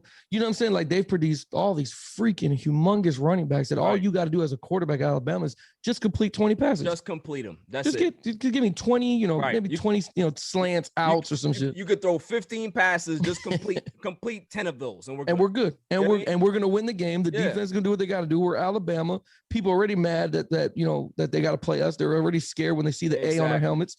There's nothing much you got to do. So that's why Alabama hasn't been able to do much. Exactly. You're right, man. That's the only portion of the Miami Dolphins that I am like, okay, that we're going to get tested because defensively we were okay. Right. We don't have enough weapons. I like the fact that we got Waddle. I was hoping for Devontae Smith, but okay, we got Waddle. Waddle would have won Heisman if he wasn't injured. That's what I'm saying. Waddle is legit, man. Waddle's legit. He is special. I just hate the fact that we didn't go get a running back. That's another portion of my frustration is Najee Harris was on the menu. So was CD Aaron. Like, let's go get one of these backs to help out our quarterback because damn well you cannot throw 30 times with Tua. Like, you're not a Myles Gaskin fan? I am. I think I think he did great, but this is a 2-back, 3-back league now. Okay. This is not a how can I say? There's no more Terrell Davises holding the rock 30, 40 times. There's no more Marshall Falks or Ladainian Tomlinson. Unless you're a Henry, like then you'll get then you're gonna tote it because if you're 6, I don't know what is he 6'5", 6'3" or something like that. Oh my God, he's a moving wall is what he is. So unless you can have that built that you can take on that pounding. Yeah. Okay, but bro, think about it, man. When Terrell Davis was playing, linebackers were 5'11". You know what I'm saying? 6 foot. Now you got people like Devin White who are 6'1", moving at 4.4 speed. Like this is ridiculous. What linebackers are. So Henry is the equivalent. He can take that pounding. Yeah. I like Myles Gaskin. I think he catches well at the backfield. I think he plays really hard. I love how he plays. I do. But there's no way running back talent, you let the running back from Clemson and Alabama's running back slide all the way down when you have issues with a quarterback. Like, I haven't seen Myles take 30 snaps, man. Like he hasn't run the ball 30, fair. 40 times a game. That's definitely You know what I'm saying? Yeah. So if that's the case, let's give a 1-2 punch here. Let's Right. make a running back duo, because that's what the league has turned into. You need those duos. We don't have running backs to take the pounding anymore, man. You know what I'm saying? Well, here's a good question for you, Raul. Sure. You have Gurley still out there. Yeah. Would you be happy if the Dolphins go get Gurley? I wouldn't be upset. I don't think it's going to help us, but in the sense of like winning a bigger games. But Gurley, I love how he played in Georgia. I love how he was a running back. Like Gurley's not. There's nothing, in my opinion. I don't think there's anything negative too much other than maybe injuries. But right. He's not a 30 down back too. So if he can split with Miles, yeah, I don't mind saying. that. In regards to that duo, you know what I'm saying? Like, I don't mind that. I don't know how he hasn't had a job yet. I think people are worried about his health, or maybe his knee, maybe his price tag. Maybe he wants a little bit more than people want to give him. So he does, and that's why I think if you go get a kid, a rookie, right, who has an upside, you don't have to pay him as much, but yet you're going to get a good 4 years out of him. Right. You know what I'm saying? Then okay, let's go get that aspect. But Gurley, if Gurley came down to Miami, I wouldn't be mad at you or mad at the team or Brian Flores, because they're doing what they got to do. They understand. At least lets me know they understand what they have, and they're like, okay, we need another back. Because other than Ricky Williams, who, in my opinion, and everybody argues with me all the time about this, is the greatest running back for the Miami Dolphins, not the league. Listen, he was good. Oh my God, bro, I'm a Hispanic / half black male that wish I can grow dreads like Ricky. You understand? I love Ricky Williams, bro. I got jerseys I got all different types of jerseys of Ricky's in my closet, man. Yeah. I always love Ricky, and if he wanted to smoke weed for another 10 years playing for the dog, I ain't give a shit. Like, you know what you got to do. You know what I loved about Ricky Williams, man, is that even at Texas, when he had the visor is what made him look cool. Then he got to the leagues with the Saints. He had the visor, bro. And then when he came back with the Dolphins, I'm like, man, that was my guy, man. People thought I was crazy when I said Najee Harris is like Ricky Williams. Hey, listen, that's a fair comparison. I think Ricky was a little bit bigger, but Najee's a little faster. But if you ever get the time, bro, and you watch Ricky Williams highlights, or anybody out there, if you ever get time to watch Ricky Williams highlights, either way at the Saints or the Dolphins, most of the Dolphins, you're going to have a fantastic 5.5, 6 minutes, because he was sensational, bro. Yeah, definitely. He was great. I know everybody likes Ronnie Brown, because that's the discussion I had in that. Yeah, Facebook Ronnie group. Brown was good too. Yeah, everybody's like, no, Ronnie Brown was like, bro. He wasn't healthy enough, man. He was a great gimmick, man. We gave him the Wildcat. He was a Wildcat running back. But if you talk about Ricky get downhill, or outrun you to the sideline, like 35 touches, 35 carries, like he was a beast. Bro, his first season there, he broke 2,000 yards. He was a like, beast. Bro, Ricky was a monster, man. So that's what I've been waiting for. Is another. I've been waiting for another Ricky, but Miles is good, man. We'll see what Brian Flores has to bring to the table. It's not going to be easy in his division. It's definitely not going to be easy in the next 2 years with Tua's frustration, because but you hit on the head earlier, and I don't mean to keep circling back, but you hit on the head earlier. He's in a good spot where there's no pressure to win right now, because I'm gonna give you a little secret here. Down here in Florida, every single Florida team doesn't have expectations to win. I'm gonna tell you that right now. And except Tampa. Well, it's now for now. Right, for now. Right. Now, but before, bro, everybody was happy at 9 and 7, 8 because we made some money, we won some games. Let's go back to the beach, and we're all good to go. Like, you know what I'm saying? But now that Tampa has, and I joke about this on my podcast, and again, this is a complete joke. I think they just got cocaine money running through this Gasparilla boat that's up here in Tampa, man, because everybody wants to come play for freaking Tom Brady, man. I'm like, how much money y'all got? Like, Tampa's the destination now. Can you believe that? You know what I mean? Like, everybody's like, how much you gonna pay me? Oh, like in chips and wings? Yeah. I'll fucking, I'll go play. I don't care. Yeah. Y'all, listen, I said, Raul, that if they get an injury, don't be shocked. Don't be shocked if Julian Edelman finds his way in Tampa. Here's a beautiful hint, man. You see that you're up in Connecticut, right? You're up there? New York. You're in New York, right? Yeah. Down here in Tampa, man, I seen Julius Edelman. All right, see? All right, bro, we were down. Here's a funny story. And it's so funny because I was trying to get my phone out to take a picture, man. But he got into an Uber down. He was an Ybor down here. And I'm looking, I'm like, is that Julius Edelman? And everybody's like, oh, are you drinking? I was like, yo, I don't drink. So I'm like sober. I'm like looking at, I'm like, I think that's Julius Edelman right now. What would he be doing down here? Yeah, I'm telling you, man, there's some backyard. I know his boy's here. I know he might be visiting. He might, he's retired now, whatever. But you're right. Visiting. Visiting. Because Gronk visited here too before Gronk came. So, but you're right, man. I wouldn't be surprised if you see Julius Edelman on some kind of roster, or, reports late July saying that he wants to play football again and he wants to be with his boy Tom Brady. Yeah, no, I'm not surprised. Definitely, I agree with you 100%, man. Now, segueing into baseball. I don't know if you follow baseball, but do you? What are your thoughts about this new pitching substance check? And bro, it is. Is it not funny though? Is it not fun? It is a complete disaster, but it's comedy. Like what I saw Max Scherzer do, like it was taking his pants off and shit. Like he's like, he was just like, bro, listen, if you want to check my stuff, man, go ahead, man. You want to check under my scroll, like, you know what I mean? Like he's like, it's ridiculous. Like, what are your thoughts on because I'll say my point and then I'll let you go. Sure. I think that baseball right now is in desperate mode. They're in desperation mode to try to get the casual fans to watch the game, because, bro, I've never seen in any sport in any parts of the world that a rule change happens mid-season. They always say, okay, we understand that people are upset. We understand that this rule may be a little crazy. We will discuss it after the season. Not Major League Baseball. No, we're going to change it right now. Right. Like, what are we doing here?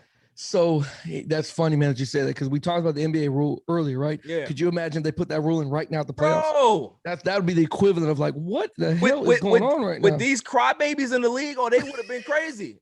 Trey Young would have lost his mind. They would have quit, bro. They would have all quit and said, forget this. I'm not playing. I'm not playing. I'm good. Right. I tell you what, man. So the rule, I think baseball, Major League Baseball, I think they are desperate. And I'm going to say it like this. They're desperate because two things.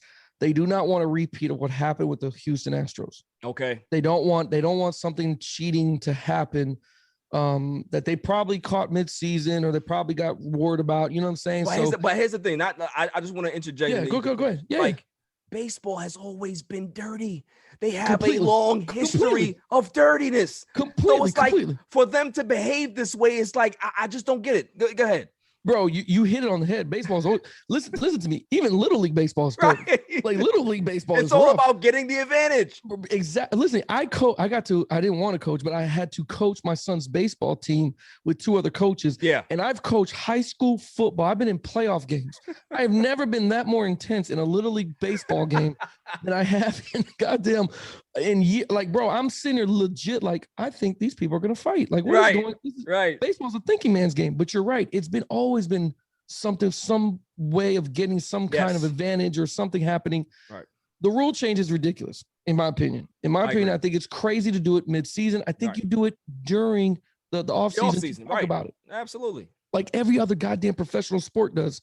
Right. You know what I'm saying? Because could you imagine if we're 5 weeks into the NFL and they're like, hey, listen, you can use your head to tackle people. Right. Yeah, we're going back to the old school way of tackling. Like, what? What happened now? Yeah, I can't. My play's going across the middle. It's completely changed. I can't go there no more. But the baseball, I think that's what it is. I think it's out of desperation to try 100% and try not to let another Houston Astros fiasco happen. You know what I'm saying? To let something crazy go on. I believe people do use substance. I do. I don't think there's a doubt in my mind that they use some kind of sticky substance along the way. This year's been more crazier than any. And you know what? I didn't even follow to see why it got initiated so hard, but I don't know, man. I will tell you. Here's your crash course now. Okay. The spin rate for pitchers, right? Yeah. So, strikeouts are way up. Yeah. Batting average has been the lowest that it's been since the dead ball era. So we're talking about 100 years, right? 100 years. It has never been this low since that point. Mm-hmm. They are concerned with the offense, that there's not enough offense. Pitchers have the advantage with their spin rates and all this stuff. Here's the problem. Here's the problem that baseball has. And it's an image thing, is that they've changed their game so much that this is not a sticky, tacky, whatever substance issue. Major League Baseball has deeper issues. So let's just talk about the basics, right? I'm a batter. I'm a batter. I'm an offensive player. Right. I have pine tar on my gloves. I have pine tar on my bat. So when I swing the bat, I don't throw the bat into the stands and hit somebody or hit a player in front of me. I can be able to use all of these things, right? Right. To protect people and to give me more grip as an advantage to get a good hit on the ball, right? Great. Right. What's the difference for a pitcher? It's 90 degrees. The humidity is 110.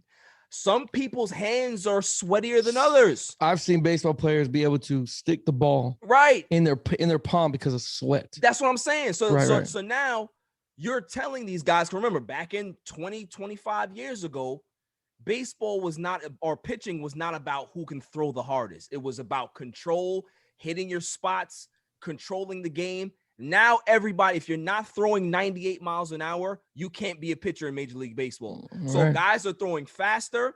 So what do you expect a guy throwing 100 miles an hour? He needs to control that ball. He needs to make sure that he's locating, because when you're throwing that fast, your location, you will have location issues. You'll have control issues. So if you don't have something to be able to kind of help you guide that ball to where you want it to go, somebody's head is getting taken off. Yeah. And you know, and I saw this. I saw it with Tulane. I saw it with Tulane pitcher. I don't know if you saw that. Did you see that with the I didn't Tulane see that. Kid? Same thing, man. Kid was on the mound. He's about 6'4", 6'5", long blonde hair. Great pitcher. His breaking ball, I mean, they broke. Ooh. Like oh my God, he threw beautiful breaking balls, sliders, like everything else. They went ahead and checked him for sticky substance as well, man, because they thought he was cheating in the game as well. Right. I think you're right. It's an image thing, bro. And I didn't mean to cut you off. No, it's okay. I think it is an image thing, bro. And I tell you what, man, I don't mind them if they got to put the stuff on the ball, because here's something that I've said for years. When people talk about performance enhancing, okay, everybody sits there and thinks it's what you ingest in your body. Right. But here's and I have a podcast coming out with Julia's son that you're gonna actually love. She does sports science, man.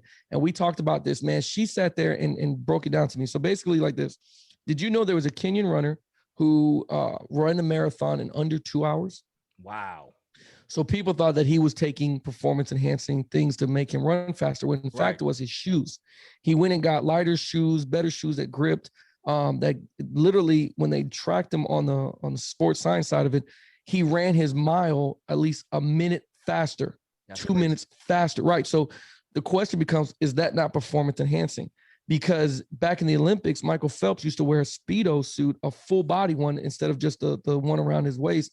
He wore a full body one and helped him in order for him to cut through the water better. Okay. To make him faster through the water. And it sure did help, because he got the Olympics. The Olympics banned the suit the next year. They like when the Olympics got done 6 months later, they banned the suit because it was performance enhancing. Right. You see what I'm saying? These guys that are upset about the pitcher and all this stuff, and performance enhancing, it's the same thing as when you go get a bat to get you less back drag when you're swinging a bat. 100%. It's the same shit. My man, the problem with baseball, though, and here's a joke for you. The problem with baseball is you stop letting people take steroids, so you don't have no offense no more. Yeah, listen, and I'm gonna piggyback off that point. The fact that they don't want the steroids in the game. Okay, cool. Gotcha. Here's the real issue with baseball is that the analytics and the cybermetrics have destroyed the game. Now, I'm not saying that analytics and cybermetrics don't belong in baseball. That's not what I'm saying. Cybermetrics, analytics, they belong in sports because it allows you, it helps you kind of understand different things that you can be able to, like, it helps with lineups, it helps with certain players' evaluation. I get all of that. The problem with baseball is that they completely let it take over their sport. They look at doubles and singles based on the analytics and cybermetrics as bad.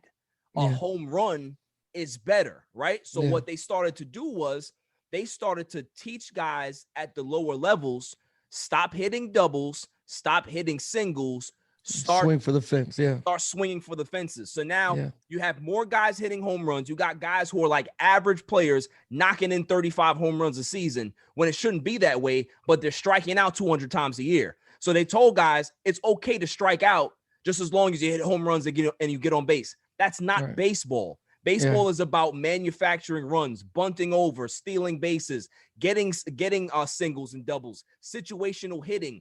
Though that's baseball. So guys right now that are contact hitters, right? Yes. They are not looked at as great baseball players anymore because they don't hit the ball over the fence. It's nonsense. It's complete nonsense. And you know what? When you look back at the history of baseball, you know, whatever 100 years, whatever it was, when you look at the history of baseball is not genuine. It's not geared up to put up a lot of points. Like you're not supposed to be. I'm not supposed to see the freaking Padres win 11-2. Right. Like I'm not supposed to see a score like that. Like you said, you got to manufacture these runs. You have to figure. It's a thinking man's game. Yeah. You have to figure out how to get these guys on bases and move around. Right. That's what it's for. But you're right. I think baseball got a little lazy. Let's just find a way to swing for the home run. It's okay. And then they went to that money ball concept. Yeah, exactly. To where like if this guy can hit home runs and this guy like let's put a team. That's why the Tampa Bay Rays, that's why they're an anomaly almost because they have assembled great players, but nobody's trying to swing for fences here, man. No, it's all about getting. My job is to get on the base. Let me get on base. Let me give you this single right here. Boom. And then the next man comes up, he'll bring me in. Like but that's what baseball used to be. It's not like that no more, man. It's not like that no more. It changed, bro. Baseball is my favorite sport. I grew up loving baseball. I don't recognize the sport anymore because, you know, I'm tired of seeing the home run. And this is why they, quote unquote, doctored the baseballs because the home run rate was too high.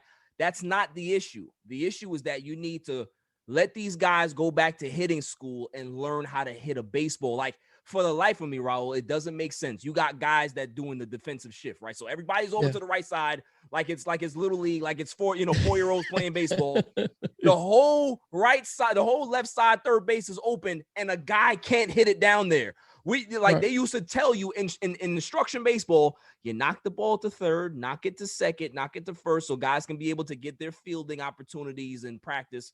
You got professional baseball players that guys are completely overloading on one side and you can't hit it down third base line. Yo, so that's so good that you said that. How does it make sense? So here's a beautiful thing. I found a love for baseball because like growing up, I did play baseball. My father wanted me to play. I played mostly football, did track. I went on that route. My 10-year-old son has shown me that $300 million is in the future. Like he's 10 years old and he was playing on 11, 12-year-olds as a second baseman. Wow. Like, and if you know, second base is not no freaking, no slouch spot, right? Yeah. So he's been playing great. So you brought up the third base line. So this is what's funny, man. So they used to shift, like you said, little league shift because they know the kid can't hit down third base line. So my son, being such a competitor, he goes, "Hey, how do I hit that ball down third base? Like, what do I need to do?"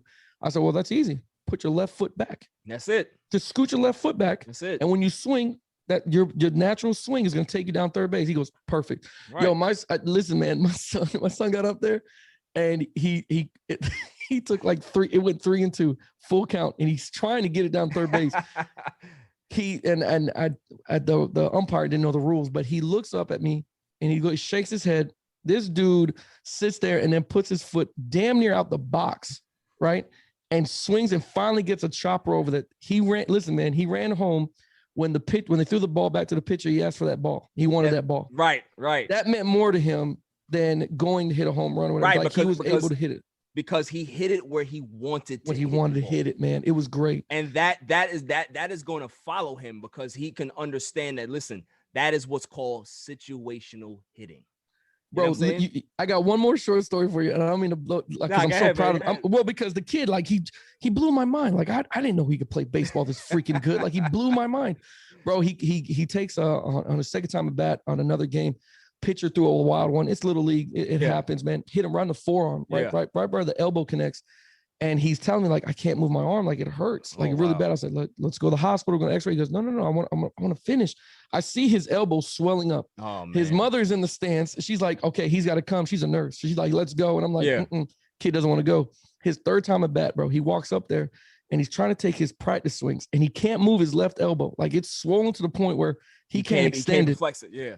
Yo, the kid goes into the box into the left. He's a right-handed hitter. He went lefty. He gets he switched hit and went on the other side to hit this goddamn ball. Get out of here. Like tears came down. Like I'm looking at this kid like he's such a freaking competitor. He's tough. I never taught him. And bro, he's swinging one-handed at the ball with his right hand because he can't bring the left around. Yeah. Bro, he got a little chopper right down to second base, man. He got on base. Bro, when he got on there, the other coach put another runner on there for him.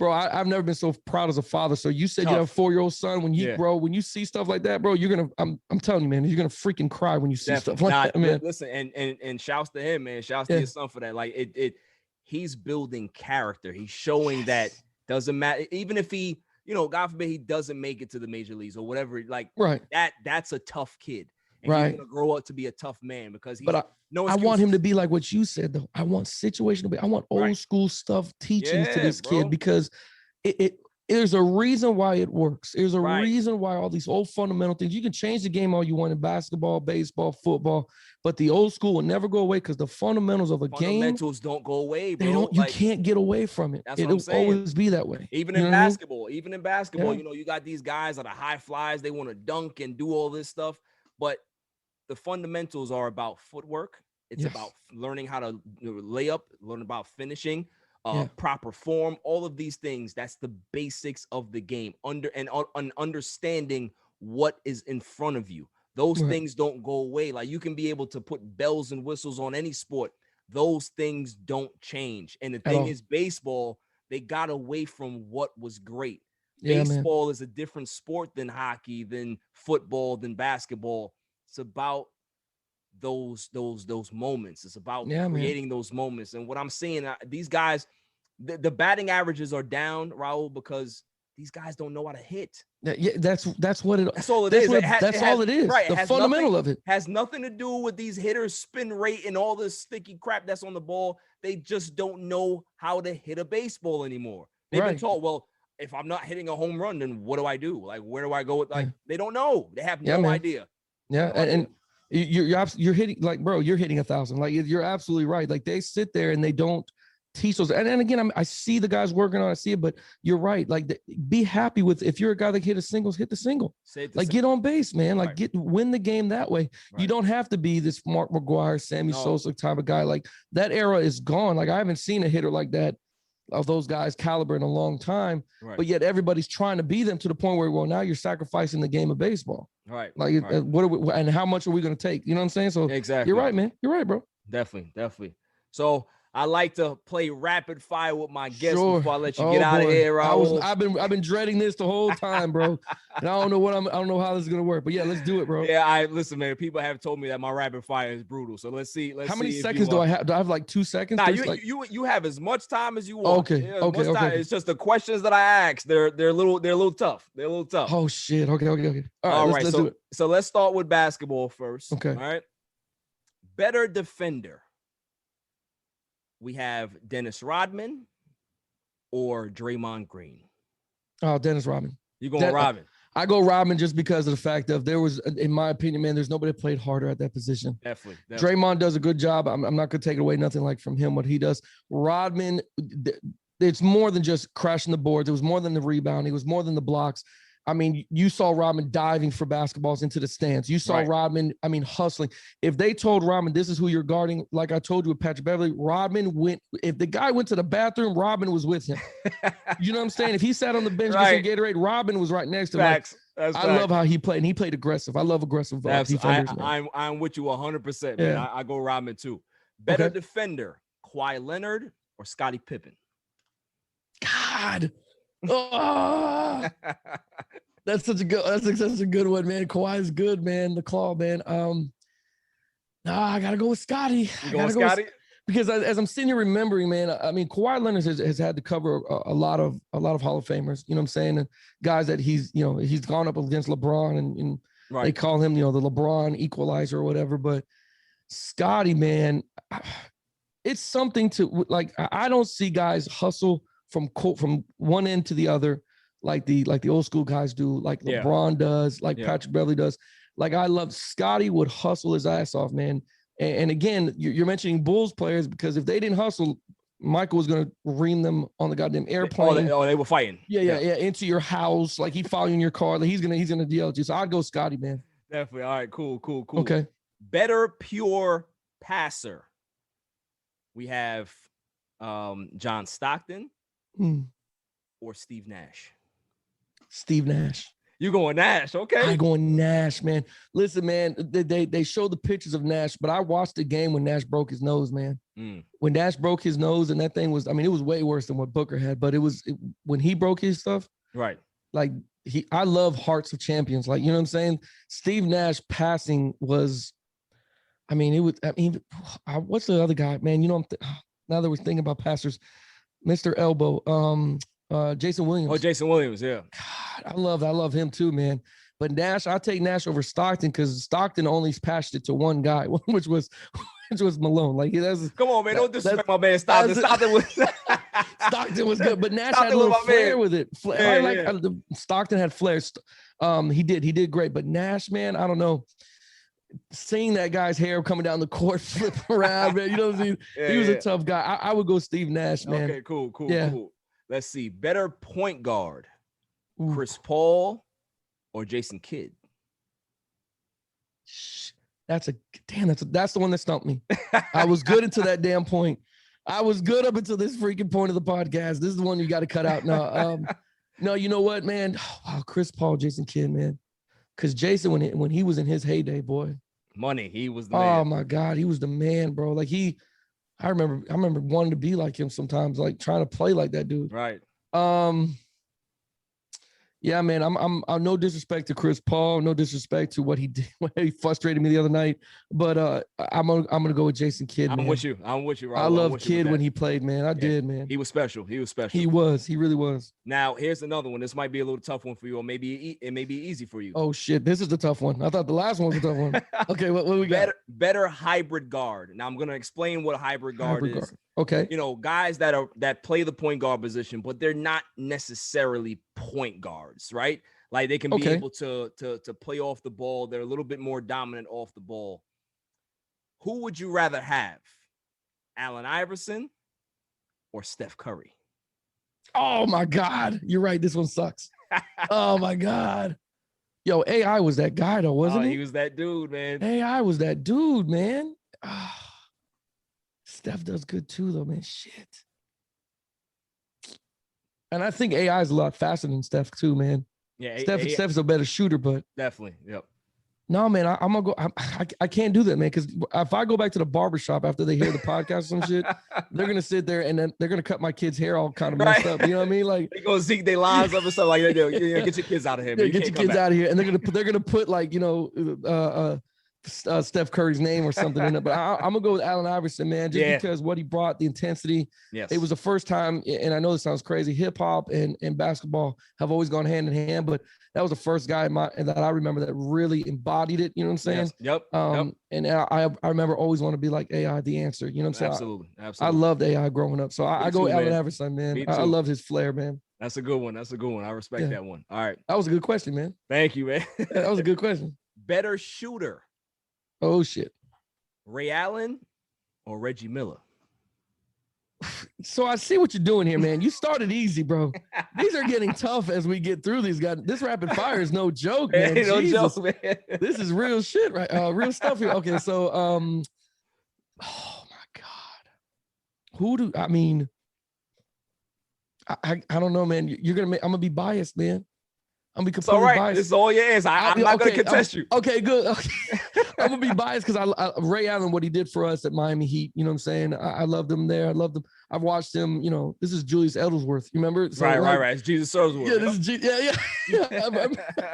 I remember. So I'm gonna go Ray Allen, man. Nothing against Reggie Miller. Reggie Miller was I think. Well, you know what? Shoot, I can't even say that.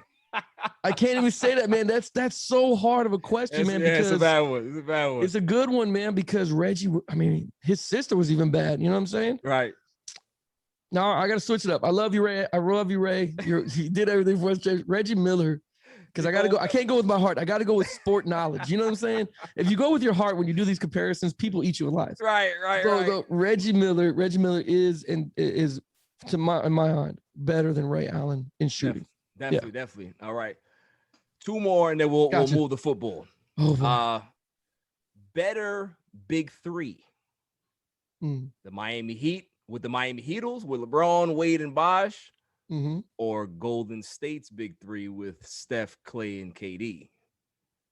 I gotta go with the Heat. Not for a fan base. Not because I'm a fan. KD is phenomenal, but when they I don't know, man. When they how can I say this, man?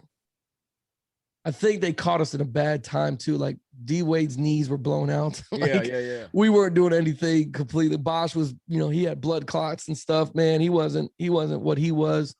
I think the big three was better in Miami because it lasted longer than it did in Golden State. Listen, I agree. I think the Miami Heat, for that 4-year span, man. They got the 4 finals. They won 2 of them. Yeah. They were special. And when you got LeBron James and Dwayne Wade on the same team, I'm gonna go there 100% of the time. One of your rapid fire questions need to be best duo: LeBron James, D Wade, Scottie Pippen, Michael Jordan, because when that 4 years, that was exciting basketball to watch with those guys, man. No, it was pretty good. I agree, man. I agree. Yeah, man. All right, last basketball question, then we're gonna switch to football. Got you, bro. Who would you rather have as a big man? Shaquille O'Neal, Hakeem Olajuwon, or Kareem Abdul-Jabbar? Oh, this is probably the easy one. I want Shaq Diesel, man. You going with Diesel? Yeah, I want Shaq Diesel, bro. You remember Shaq when he was? Orlando Magic Shaq, like when he was skinny Shaq, bro. God, he came on the scene breaking freaking basketball hoops, bro. Nah, he was a problem, man. But the reason why I brought that up is because Hakeem, he schooled Shaq in '95 in those. He finals. did. You right about that. You're right about that. When we talking about greatest centers longevity wise, we got to talk about the cap. We talking about Kareem. So it's a tougher question for me. I see your point because Shaq was dominant. Like when you'll never see a guy that size, right, strong ever again. You know what I'm saying? Right. So that's a preference one because like I'm a.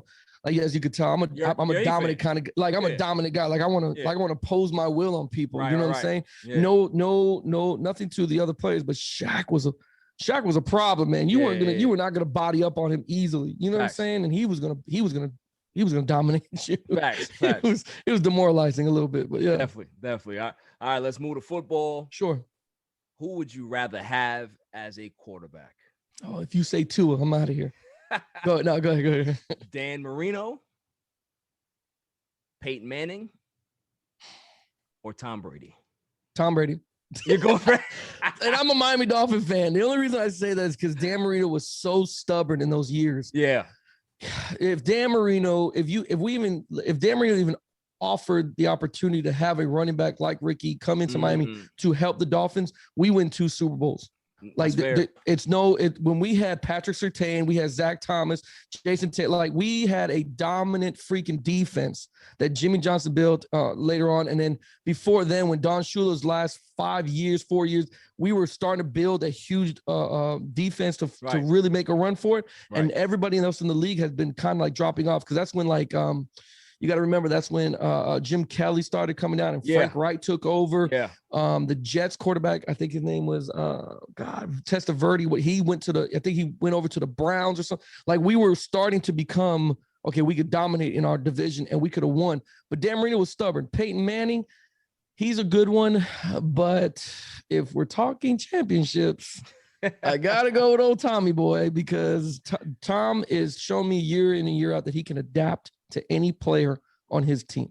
Definitely. That's what he's showing me. You know what I'm saying? I hear that. I respect that. Better coach, Bill Belichick or Bill Walsh? Bill Walsh. I'm with you. The tree of Bill Walsh. And again, Belichick has a good one too. Tony Dungy has an amazing coaching tree of coaches that he's brought onto the league and he coached and he did great too. Right. But Bill Walsh, man, he has his coaching tree. If you ever broke it down, I think his tree has the most head coaches that won a Super Bowl that used to coach for him. Definitely. If you break that down. So I would go Bill, man, definitely. Okay, cool. Better linebacker. Who would you go with? Would you go with Ray Lewis or would you go with LT? I got to go with Ray Lewis. You go LT was a you got me again because now you were playing on my heartstrings because Ray Lewis is a Miami Hurricane. I am a Hurricane fan. I love what him and Ed Reed did in Baltimore. Right. I would sit there and say I would say Ray Lewis. I think Ray Lewis played longer than LT. Okay. So I'll go longevity there. I'll go with physicality. LT has game knowledge. I think it will be Ray. I'm gonna go definitely Ray Lewis, man. I'm going Ray. I love how he played, man. Respect. Let's see. Better wide receiver. Who would you take? Terrell Owens, Randy Moss, or Jerry Rice? So I've debated about this 100 times to people, and this is where you're gonna be. This is where you're gonna flip the desk. I take Randy Moss, man. You going Moss? I take Randy Moss, man, and I'll tell you why, man. The records that Jerry broke were amazing. Right. They were great. Definitely. But Randy Moss has never had a Hall of Fame quarterback like Joe Montana, Steve Young that Jerry had until he got to New England with Tom Brady. That's fair. When he got to, remember what he set the league on fire with old Dante Culpepper. Right. And before that was Randall Cunningham. So maybe Randall was maybe that's the one. Because I remember them going 15-1 a couple times with Chris Carter. So he had Randall Cunningham when he was a rookie, but then he moved on to Dante Culpepper, and then he went to the Raiders, which that whole black hole era nobody wants to remember because that team was terrible. If he doesn't go to the Raiders and he was able to be with a Tom Brady caliber quarterback sooner, Randy Moss owns every record in the record book ever in receiving. Listen, I agree with you. Do you? Okay, good. I 100% agree with you. I think you said it best. I'm not gonna argue with that. That's a fair point. I mean, it's exciting. And even to this day, Randy Moss is retired. You still hear kids talk about, I mossed you. Yeah. Like you set the league on fire, man. I actually miss a player like Randy Moss, man. Yeah, he was special, man. He was one of those guys that just, bro, when he roasted Revis in the back of the end zone. Bro, I mean, when he roasted the Revis Island, oh my God. And Revis pretended like he pulled the hamstring. Right. Jesus. Yeah, I go Randy, man, all day. Yeah. Nah, respect, man. Respect. Let's see. Trying to find a tough one for you. Okay. Better defense, 85 Bears or the 2000 Ravens? Oh God. You'd have to go stat for stat with that one because I think those 85 Bears had I think they still own one more than the Ravens did. If I'm not correct, I got to look it up. Who would I take though? It's a tough one. It's a complete tough one because again, this is all about what style you are. You know what I'm saying? Dicko was a freaking monster, man. So he wanted to, take your soul away. And then, the Ravens, the way that they play, man, that shit was beautiful too, man. I'm gonna stick with Baltimore, man. I'm gonna go 2000 Baltimore just because of E.D. Reed, man, the greatest safety that ever played the game, man. Yeah, listen, I like that defense. That 2000 defense, I think they only gave up maybe 6 offensive touchdowns the entire year, and that's including the playoffs. Exactly, and I want to say Stafford. I think the Bears own one more record than they do, and I can't remember that. We had this debate on my show a couple months ago, and I can't remember what the stat was. I think they own one more because I brought on a Chicago Bear fan, and he was breaking it down for me, but I don't know, man. You're right. 6 touchdowns in a season. Yeah. Oh, bro. That's crazy. Oh, bro. Oh, it's ridiculous what those guys used to do to people, especially up front. Oh my goodness! Like listen. As soon as the ball was snapped, they were in your face. They were in your face, and then that was an era where the running game was more than the passing game. Right. People couldn't run on the freaking. They couldn't, bro. Yeah, I would take Ravens. Now that you got me hype, I'm with the Ravens. I'm with the Ravens. All right, last one before I let you get out of here. All right, bro. Better running back. I'm going to put in a couple guys here. Yeah. Ricky Williams. Oh, see then. Here we go. Heartstrings. Go ahead. LaDainian Tomlinson. You have Curtis Martin. He was good too. And Marshall Faulk. I love all those guys, and I love Ricky, but the last guy is the guy. Marshall Faulk. Listen, that's Marshall Faulk was that guy, bro. Special. Bro. I think he's the entire reason running backs had to go do wide receiver route running. There you go. Because of him, man. He was the first dual threat. Oh my God. Yeah. Yes, bro. He was. I mean, I remember. I know it sounds crazy to think this. It blew my mind to see Marshall Faulk come out of the backfield into the slot Right. run a dig route, catch it, and score. Like, it blew my mind as a kid. Like, I'm like, wait, Right. was that the running back? That wasn't supposed to happen. They're like, what is he that, doing? are they allowed to do that? Right. And he ran it to where he didn't look awkward. Like, he ran it like he was a receiver. Right. You know what I'm saying? So, yeah, Marshall Faulk for me, man. I love that time when he was with the Rams too, man. I love watching him play, man. So I would take Marshall, bro. I'm with you, man. Like, you know, my two favorite running backs of all time is LT, LaDainian Tomlinson, and Marshall Faulk. Those guys, how they played that position was just, you know, they were special guys, man. They thought the game. They have physicality as well, but they can also beat you by catching that football. Exactly. And, you know, they were just special guys, man. Special guys. So I'm with you. With yeah, that. man. Like, Marshall Faulk is my guy. He opened the door for guys like James White and, you know what I'm saying, Darren Sproles. And yeah, he opened the door for all those guys. You know what I mean? Absolutely, man. Absolutely. Yeah, man. Well, Raul, listen, this was a pleasure, man. This was a lot of fun. You know, thank you for coming on the show, man. You know, we definitely got to do this again.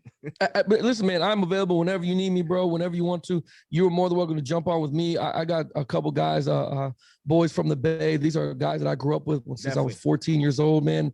They have wild stories about me, so you'll have fun about that one too. Nice. You're more than welcome to come there, come on our show, man, and jump on and rap with us anytime, bro. Like, it could be 3 a.m. You know what I'm saying? You got something you want to talk about, and trust me when I tell you, man, I'm gonna be texting you a lot more with these NBA series. Absolutely. I'm gonna be shooting you text messages. So if you need me, bro, I'm there, man. Absolutely, man. I appreciate that, and we'll definitely chop it up. I'll be on your show, and you know, just again, tell everybody your social media stuff, where they can find you and what's going on in the future for you. Absolutely, man. So we got good stuff coming up there in a little bit, man. I got you're gonna laugh, man. You remember Hoops? Yeah. You remember Hoops? She's supposed to be coming onto the show, bro. Oh, get out of here. No lie, man. That's a high school crush right there, bro. Like, I love Hoops, man.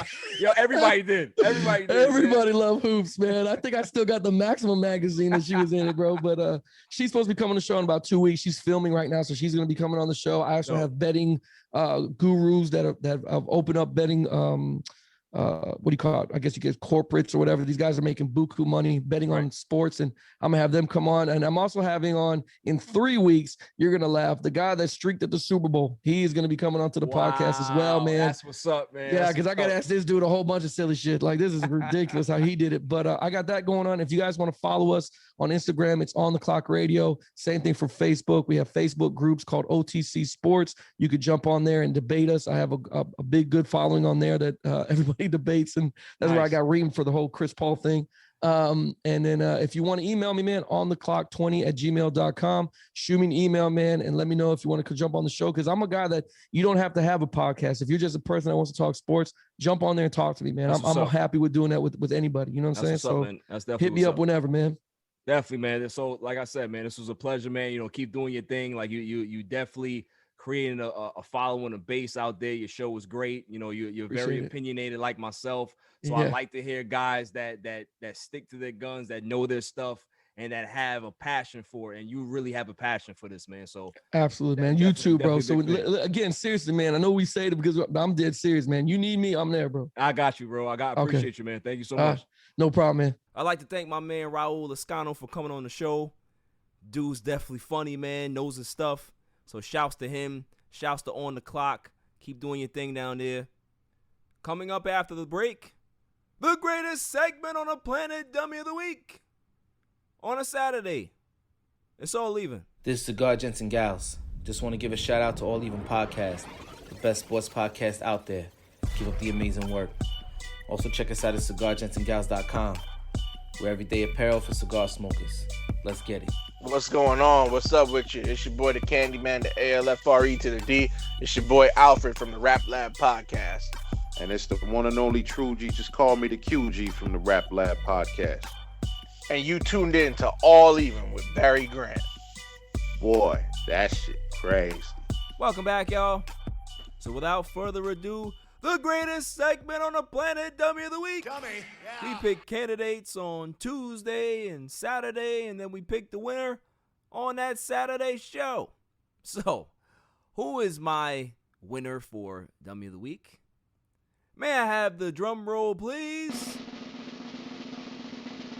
And the winner is the Arizona Diamondbacks. The entire team. The Arizona Diamondbacks are my winners for because I'm trying to figure out what's happened to baseball. Like, I don't understand what's going on.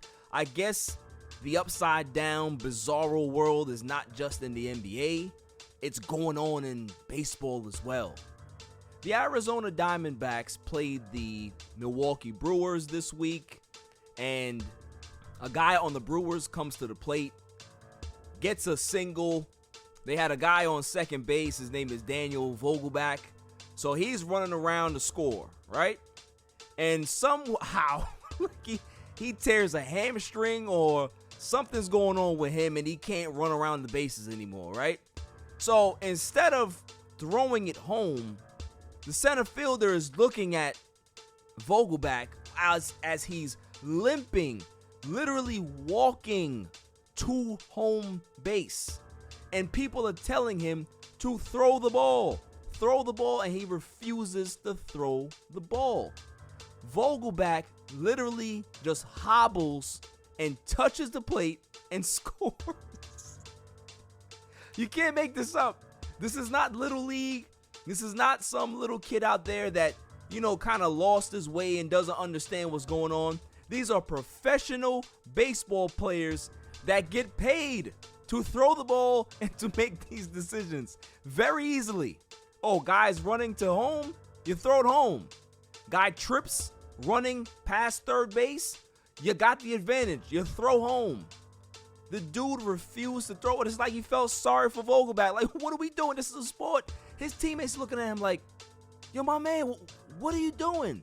I keep telling y'all that the dummy epidemic is spreading.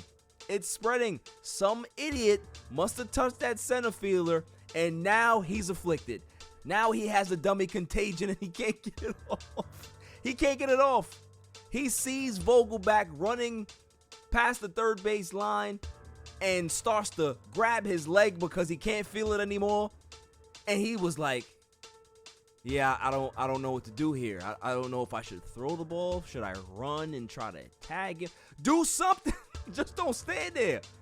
I'm telling you, what's my line? If I was in that locker room and I saw him, I'm swinging. I'm not asking any questions. What are you doing? What happened? I'm just swinging. Then we can be able to speak later because what's going on? What's going on? There's a reason why the Diamondbacks are one of the worst teams in baseball history. Not just this year. They're historically bad because they have a whole bunch of bad players on that team. And man, oh man, that was the icing on the cake for me for the season. Guy is literally crawling home because he can't feel his legs and still scores because the center fielder refuses to throw the baseball. It's kind of like if you ever watch The Sandlot and Smalls has the ball, right? Catches the ball and he's scared to throw it because he doesn't want to get laughed at. He doesn't know how to throw the baseball. So he ends up just running the baseball in and hands it. They're looking at him like, you gotta be kidding me. What the hell was that? Like that's what it felt like to me. But at least Smalls ran it in. This dude didn't even run in it. He was just like, yeah, I don't know. I'm just gonna hold on to it. And the poor manager, listen, Burger King is hiring. They always hiring. It's better than this. It's better than this because I don't see how he's going to be able to get a job after this season. There's just no way.